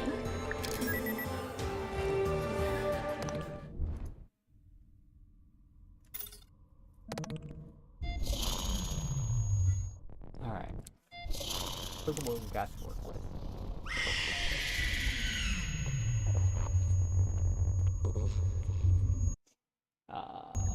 Nothing apparently. Oh, there we go. Hi, puppy. You gonna lay down or you gonna get down? You get down? There you go. Find a spot to lay down. Alright. Now.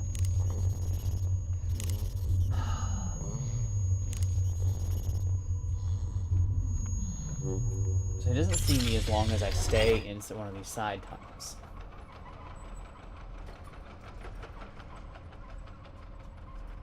It goes down to about there.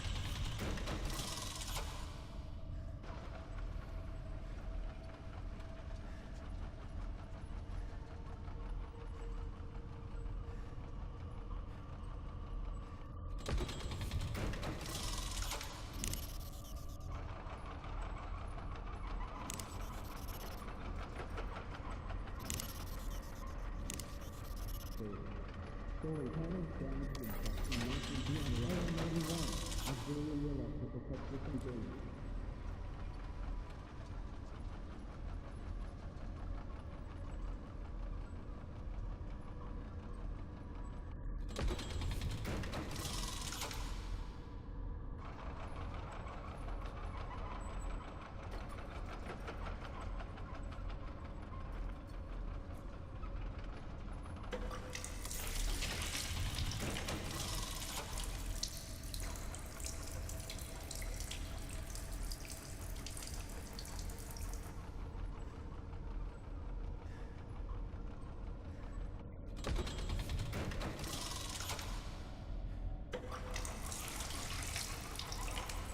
What's the point of this?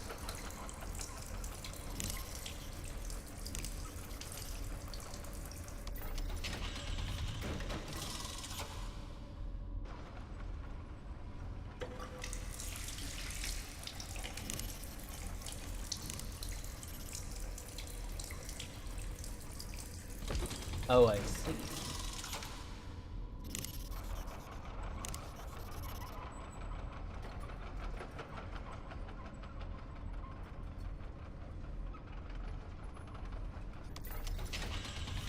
Right, I'm gonna save before I do this because this is gonna be dumb and probably I'm gonna fuck it up before I get it right a few times, so.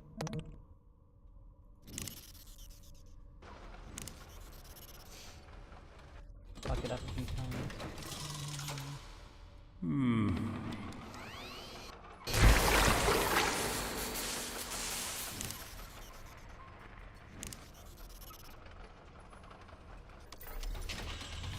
Wait till he comes back around.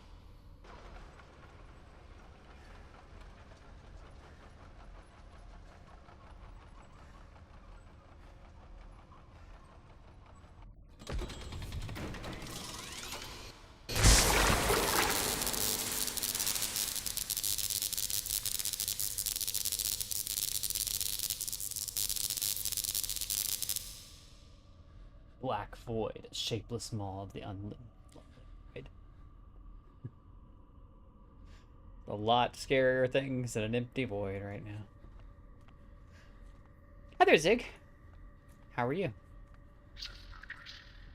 Easy peasy. Just eat. Got it. A gun? Because we could probably use a gun.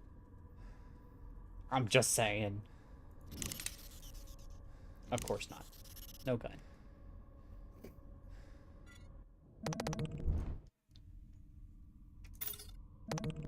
But at least the hazard is out of the way. We can actually go down this hallway now and not worry about getting shot.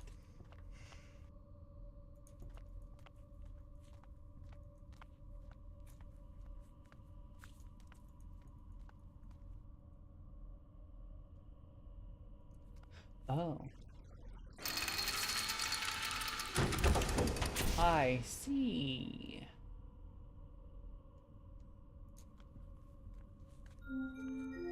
Warning.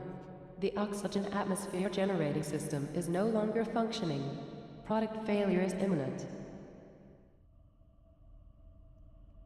I wake up and almost had a heart attack? They hacked my collage. Your collage?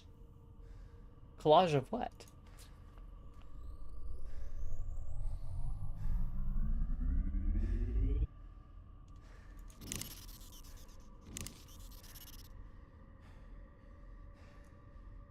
Oh, this actually works.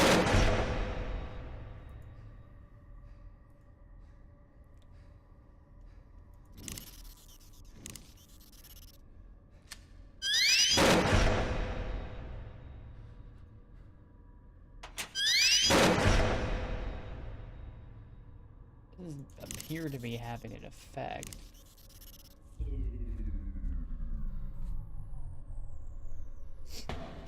Try this.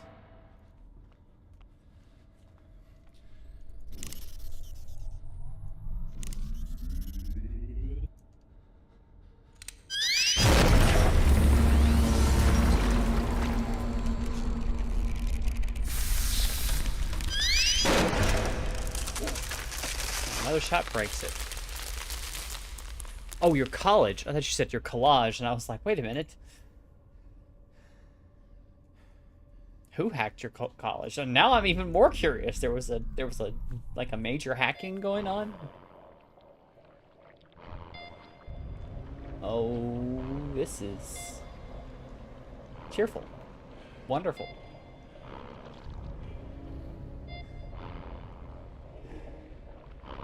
It's fallen from the operating table and let it crawl around in aimless purgination, no doubt delirious. Purgination?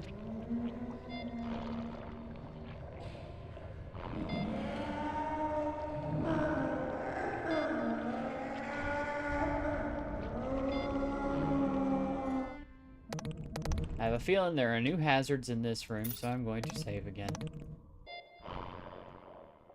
A frighteningly thin creature, courtesy of the Kane Corporation.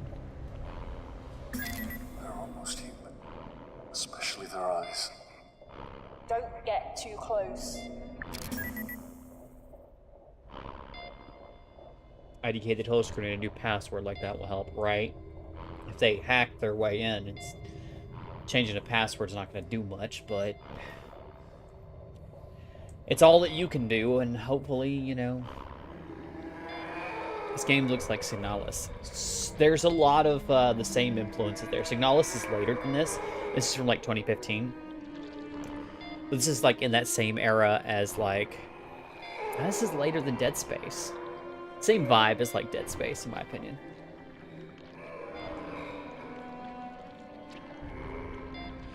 It's moving, but seems to be unaware of its surroundings, or it simply could have accepted its fate.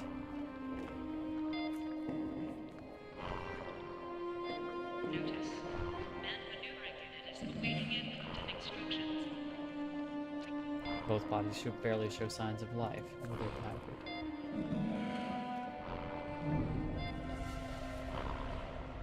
Emaciated, starving organism. This body's wasted away a little more than sinew.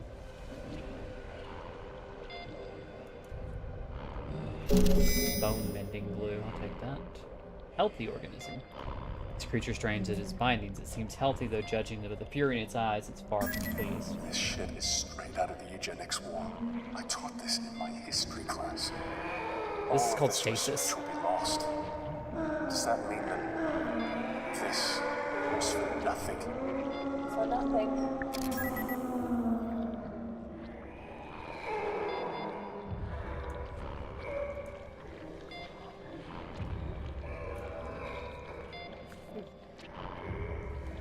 It's in the terminal.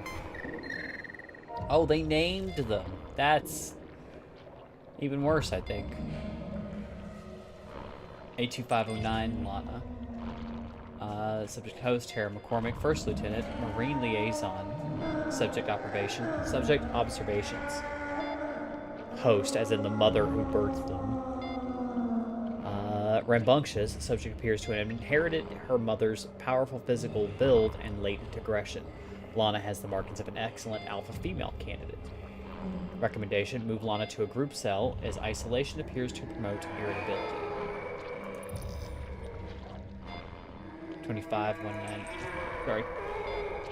82517 Daryl. Host, Willow Brody, nurse, medical deck. Observations, quiet but intelligent. Attempted to pick the lock on his cell yesterday, but failed to escape. Excellent puzzle-solving skills, and while not especially aggressive, has a strong build. A thinker, clearly. It's not who I clicked, but okay. Try this again. That seems to be bugged. I keep getting Lana's entry again.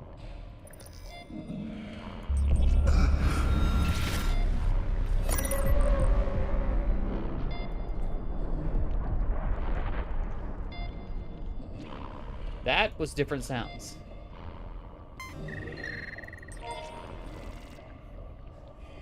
Oh, it just says that at the top. Okay.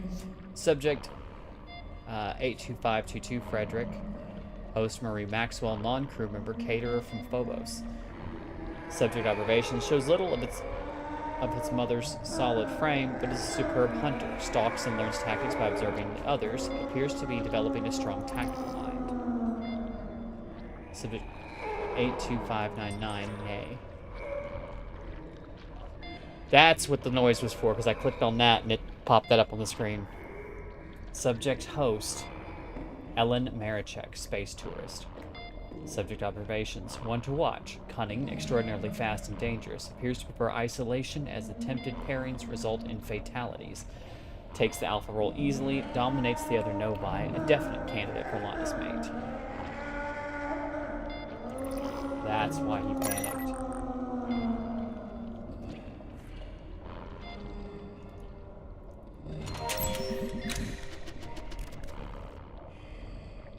Oh look, it's Dr. Charlotte's journal, PDA. January 18th. Oh Francis, I still lie awake at night thinking of you. You haunt my dreams, my nightmares, my fantasies. We found love, dear. Even when we worked in Kane's Sydney lab, creating viral strains that could turn a human inside out, we loved and we made love. Ours was a match made in heaven. We worked on only the most exciting viruses and pathogens. Our work together was a Mozart requiem, a piece of perfection. My work now is a pale imitation of what it once was. Oh, Francis. How long ago was it now? It must be 10 years, but it feels like only yesterday. You were too sick to transfer to the Groom Lake when I did. You died just as I took up my post. But don't fret, my angel. I have begun concocting a way of bringing you back to life. I always called you my little Frankenstein, do you remember? Shredding the boundary between life and death was always your ultimate goal. Well, now, with Project Seed entering its second phase, my plans can finally be put into practice. March 20th. The laboratories are off limits between 2 a.m. and 4 a.m., so that's when I work. Naturally, I prepare all of the calculations and machine settings in my quarters. I keep the subject under a false name in one of the pods. So far, not even Dr. Milan knows what I'm doing. Oh, that's what they mean by her little project. Everyone knows about it, kind of thing. Now I wonder we will get a Dead Space 2 or 3 remake. I've played a bit of... So I played like the first hour of the remake. I'm actually probably going to do a stream of it at some point. Which is why I only played the first hour. It's pretty solid. Like, graphically, it's been updated a lot, but the gameplay is still there from the original. And I'm a big fan of the original. The first Dead Space was pretty solid to me. I couldn't get into the second and third one. They toned down the spookiness and made it more action-oriented, and I didn't care for it.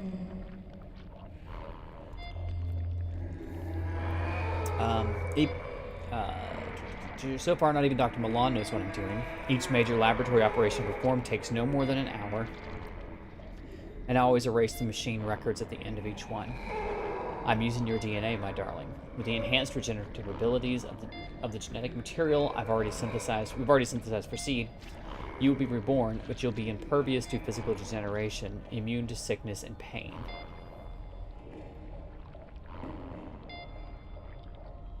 I'll have done what you would have wanted and made you perfect. And when you step healthy, unblemished, and reconstituted from your glass womb, you'll never leave me again. May 23rd. Things have felt strange lately. My work continues, but I swear, darling Francis, I can feel you watching me. I'm trying to work longer hours to complete the new and reborn you, but it's not easy. Marvin has already had a look at some of my work, I'm sure. And if he'd had any concept of what... As if he'd had any concept of what I'm trying to achieve anyway. January 30th.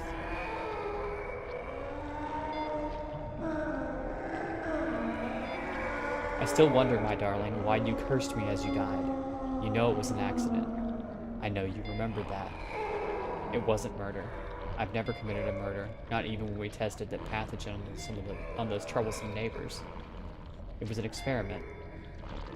How were we to know they choked to death on their own innards? I suppose death was a possibility, but that's science. I fear for your continued life. I'm afraid Milan knows. Who else knows? Have they contaminated you? I will run extra tests to make sure your code is not flawed or altered in any way. I'm anxious. I've started scratching at my arms. Scratching my arms badly. At this rate, I may end up looking like that leprous Toad Backman.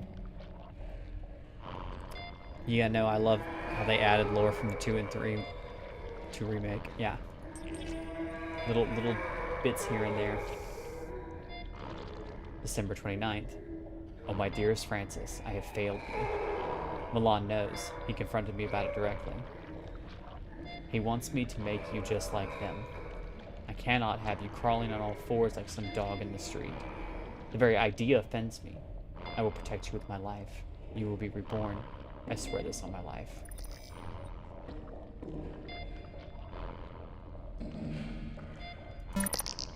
Hey, you're a crazy bitch, but wait. That's what DeSantos was singing. Alright. So we did all that. I'm gonna save again. Because we're just getting to the point where it's just like anything can happen around the next corner. And I don't want to have to redo a whole bunch of stuff.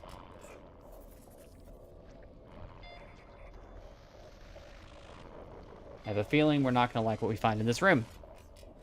Not that we've liked anything else down this level. Or pretty much anything that we found in any of the rooms in this game. But that's beside the point.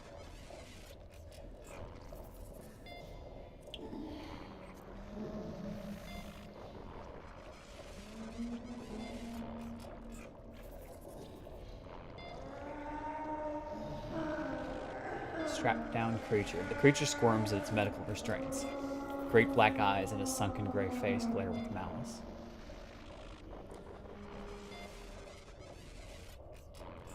The observation wall is stained top to bottom with an unpleasant array of sticky, dried substances.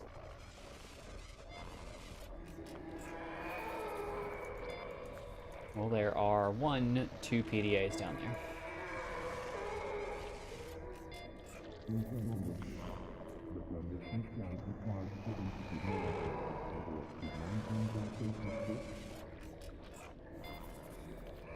Look if there's anything around the outside to interact with. Don't go any further. I'm warning you now. How could you do this? I do with my children as I see fit. It's barbaric. Spare me the pity of the righteous. Your daughter owes her life to me. What do you know about Rebecca? ARG was good on this ship, Mr. Marichek. Cancer, HIV, Ebola. I eliminated them all. Her life is mine to do it as I choose. Oh yes, I know about everything, Johnny boy. I know about your daughter and all about your wife. You are accountable. Jammed his signal, John. You need to hurry. We're close.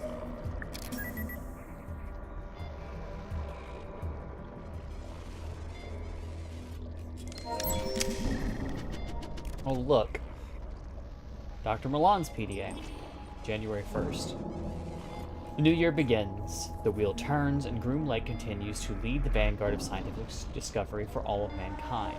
Yet I feel dissatisfied. Even as the peons who work under me celebrate the new year, I wonder, why? Why would you celebrate such an asinine concept as an outdated Gregorian calendar on a ship that is currently swimming through the depths of space? The reason is clear. Comfort. They fear the unknown, the alien, the impossible. I do not. I embrace the unforgiving cosmos with open arms. The problem with the research we do is the humans doing it, constrained as they are by conscience, remorse, and sometimes even fear. We try to grasp the infinite, give it a framework that ill fits its cosmic splendor. This is my 10th year as a Special Projects Director for Kane Corporation. Despite my discoveries and quest for knowledge, I'm held back at every turn by paperwork, moralizing scientists, and a group of degenerate toadies that I sit on the board with. If I were rid of them, then my word would be God. Then my word would be God. My word. Then my word would be God. Okay, I read that right. Not the word of a corporation. Still, they have their uses. The research is funded by Kane, and the Groom Lake is kept running by the money and personnel they provide. But the time will come when all this changes. You mark my words. Now I want to replay Soma. We don't talk about Soma around here. I have trauma. No, seriously though, that's a meme that goes back several years now to where I played Soma and had an existential crisis on stream.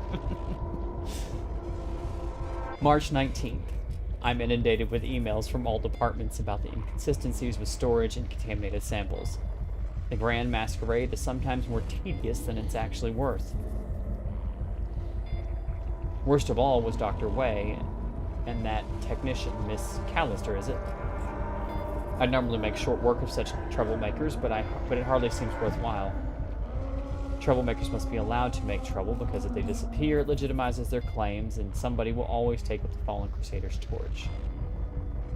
Dr. Backman's tendencies are becoming harder to restrain. I'm well aware of his shortcomings. The old man is as brilliant as he is deranged, yet manages to go about his work with a sociopathic glee. He's useful to have around. He has requested more bodies for seed, specifically more women who were recently pregnant. That is problematic, as we have very few such women on board, and imports are not easy to come by. We may have to play this one under the radar.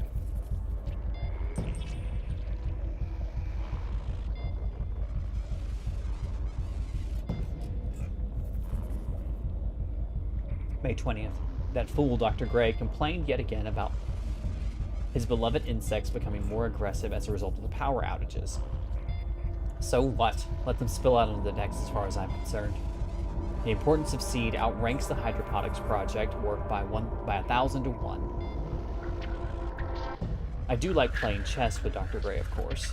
I win every time. A little fact he's unlikely to tell anyone, although he does seem quite happy to contact anyone who's interested, with the opinion that he'd be the next best candidate for my job. Sebastian, you could not handle what I do.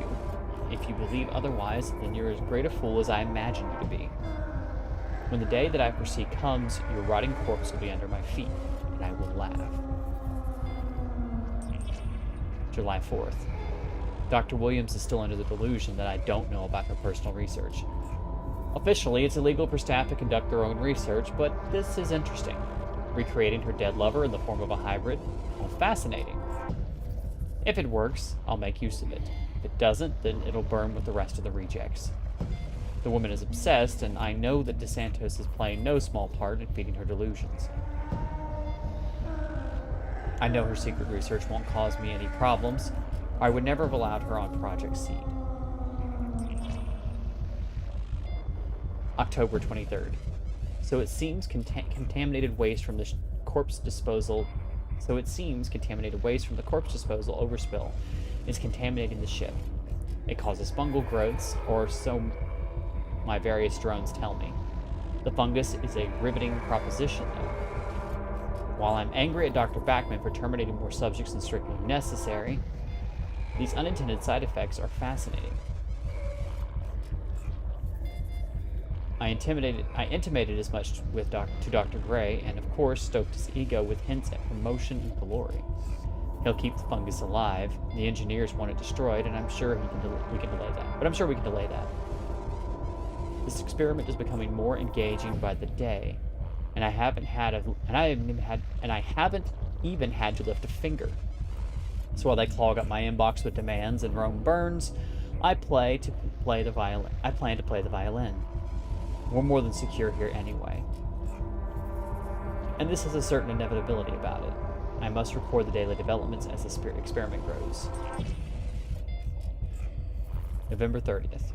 It is as I foresaw. Panic, destruction, and mayhem. And yet Seed continues apace. Once the fervor and the flame dies down, we'll sweep the decks of Detris and repurpose all of it for my beautiful hybrid creations. No more growing plants for the good of mankind. God is no longer in the machine, my friends. I am God. December 25th. My beautiful children have excelled themselves. They kill, they learn, they adapt. A primal species without any of the trappings of morality. It's their time now.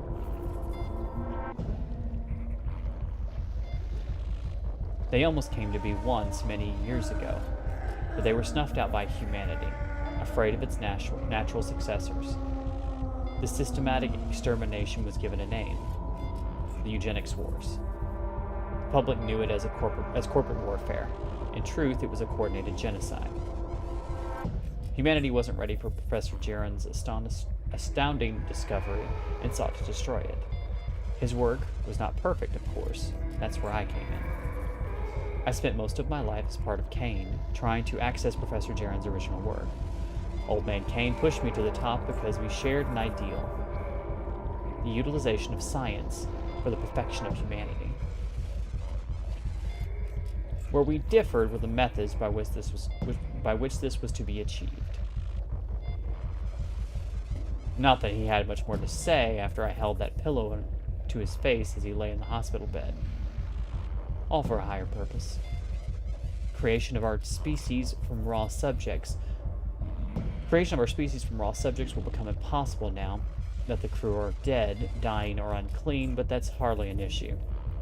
Any subjects who are flawed or imperfect have been turned into the fertilizer that will nurture the perfection of the surviving race. Now the challenge is moving the Groom Lake out of range of any other ships. No one can be allowed to escape the ship alive. Any good, strong survivors will become members of the new race. I am the creator. I control. I transcend. Hi, Six. We're just reading the Diary of a Madman, so.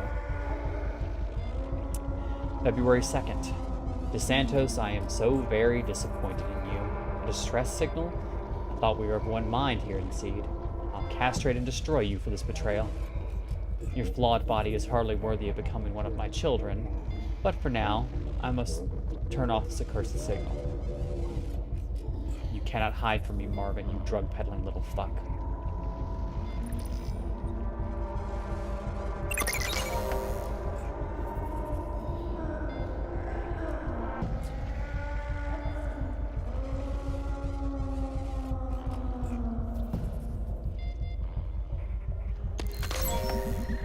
Robert Lincoln. I've seen the name Lincoln. Madman Diaries, nice. I've seen the name Lincoln, but I don't think I've seen him mentioned more than once. July 23. I've been reassigned to investigate the disappearance and murder of 2 scientists in the employ of Dr. Milan. A strange matter, to be sure. I've been observing the movements of some of these eggheads, and I can't say I'm too impressed. Doesn't anybody around here record their comings and goings? Or make any notes? There's no traditional organization in this department whatsoever. Project Seed answers to nobody, this I know, but I thought these scientific types always made notes. Not that I care about admin, but I very much care about finding out who's selling weapons-grade secrets. Industrial secrets are a matter of life and death, especially death in this case. My investigation will be thorough and no stone will be left unturned. The staff here are strange, and in fact, I'd say lots of them are even crazy, but I couldn't care less about that. I just want names and answers. August 8th. I got this job because I get things done, not because of my warm, caring personality. At the moment, people are taking umbrage with my investigation, but security is a constant and essential part of shipboard life, especially when we're talking about industrial espionage. I'm not sure where the 2 missing scientists are, but it seems, based on the modified records I've found, they were killed and ejected into space. Any other man would assume that these 2 were criminals, but I don't buy that.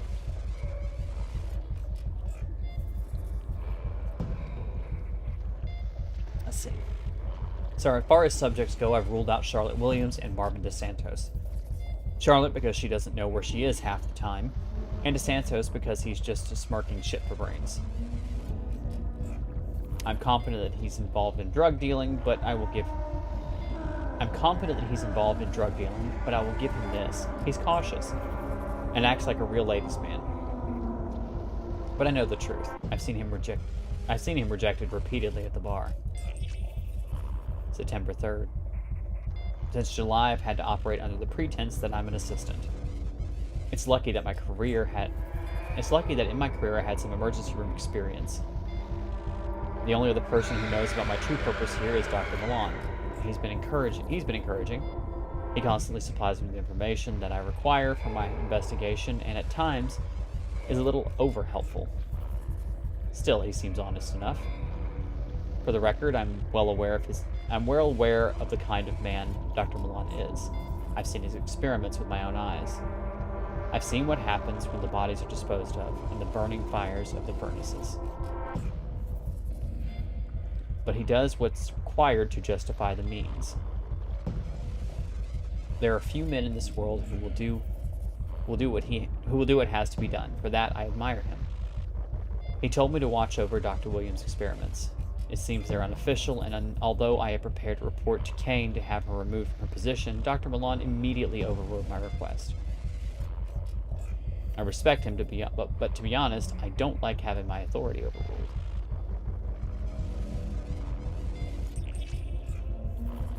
November 12th. Backman, of all people, was sniffing around today. It seems the old psychopath suddenly became curious.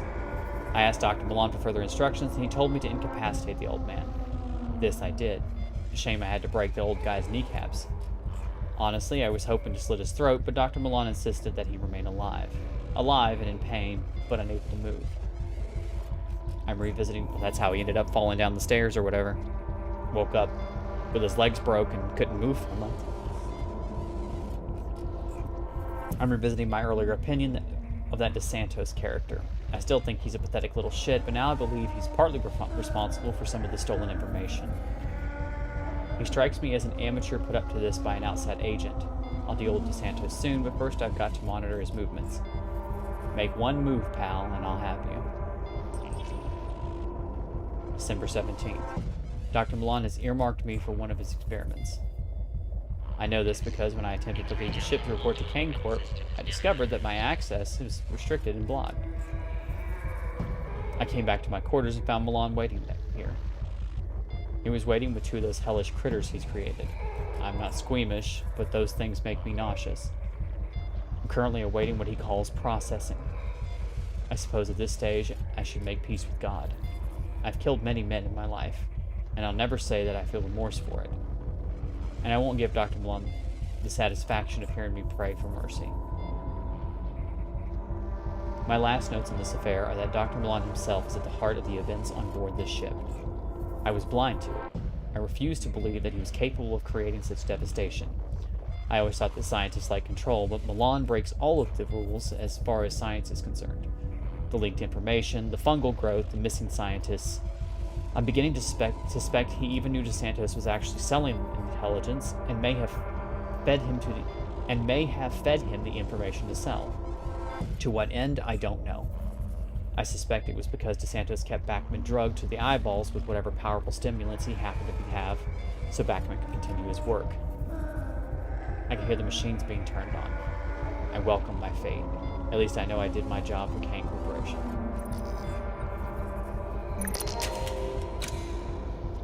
Okay. So. Enough reading. We're going to save.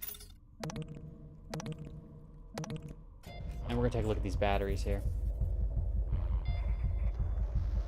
Waits a replacement power cell.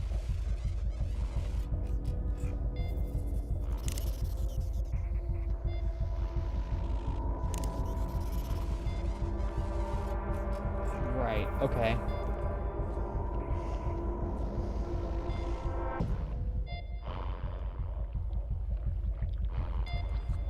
It's not in here.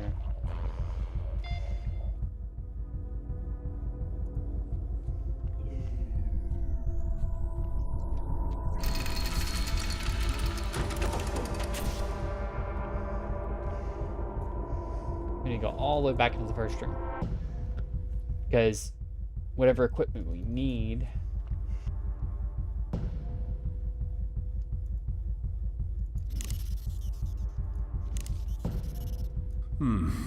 Maybe. No. Notice. Wormlink has experienced electrical failure in the nuclear fusion fission hybrid engine.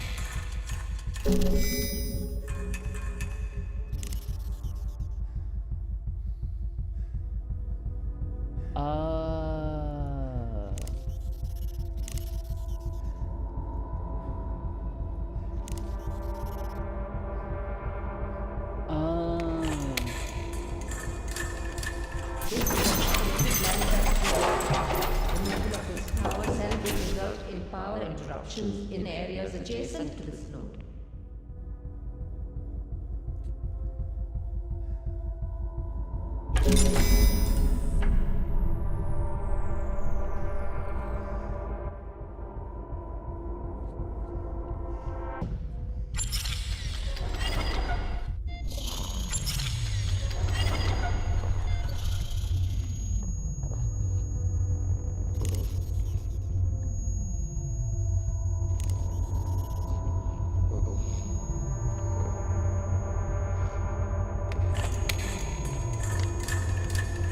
I need them.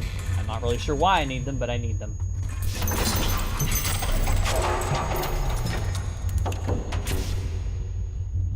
This is what I'm slightly concerned about, frankly.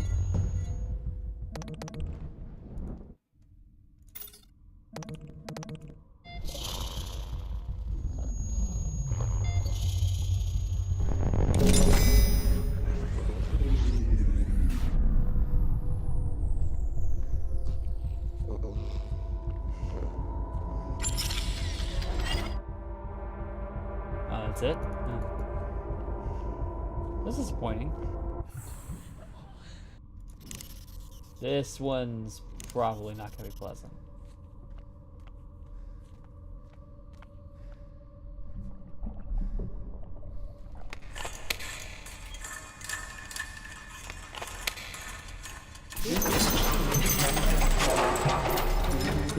Power cell may result in subject termination and/or equipment failure.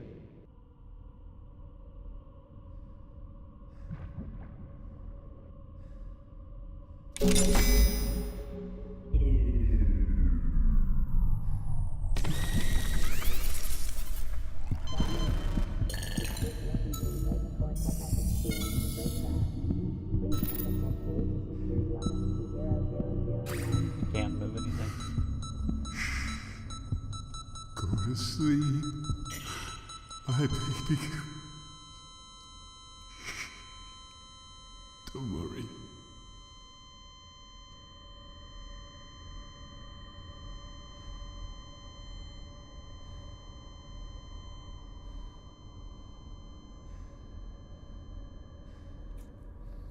Also the strong possibility that one of these emaciated corpse-like women was his wife. Just didn't recognize her anymore underneath, well, all that had been done to her.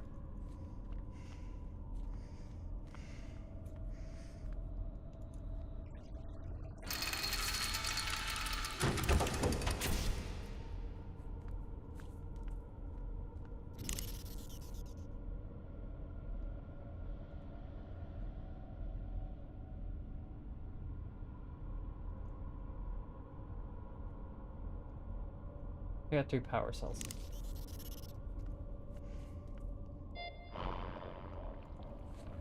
That got dark. Oh, this whole game is just fucking dark.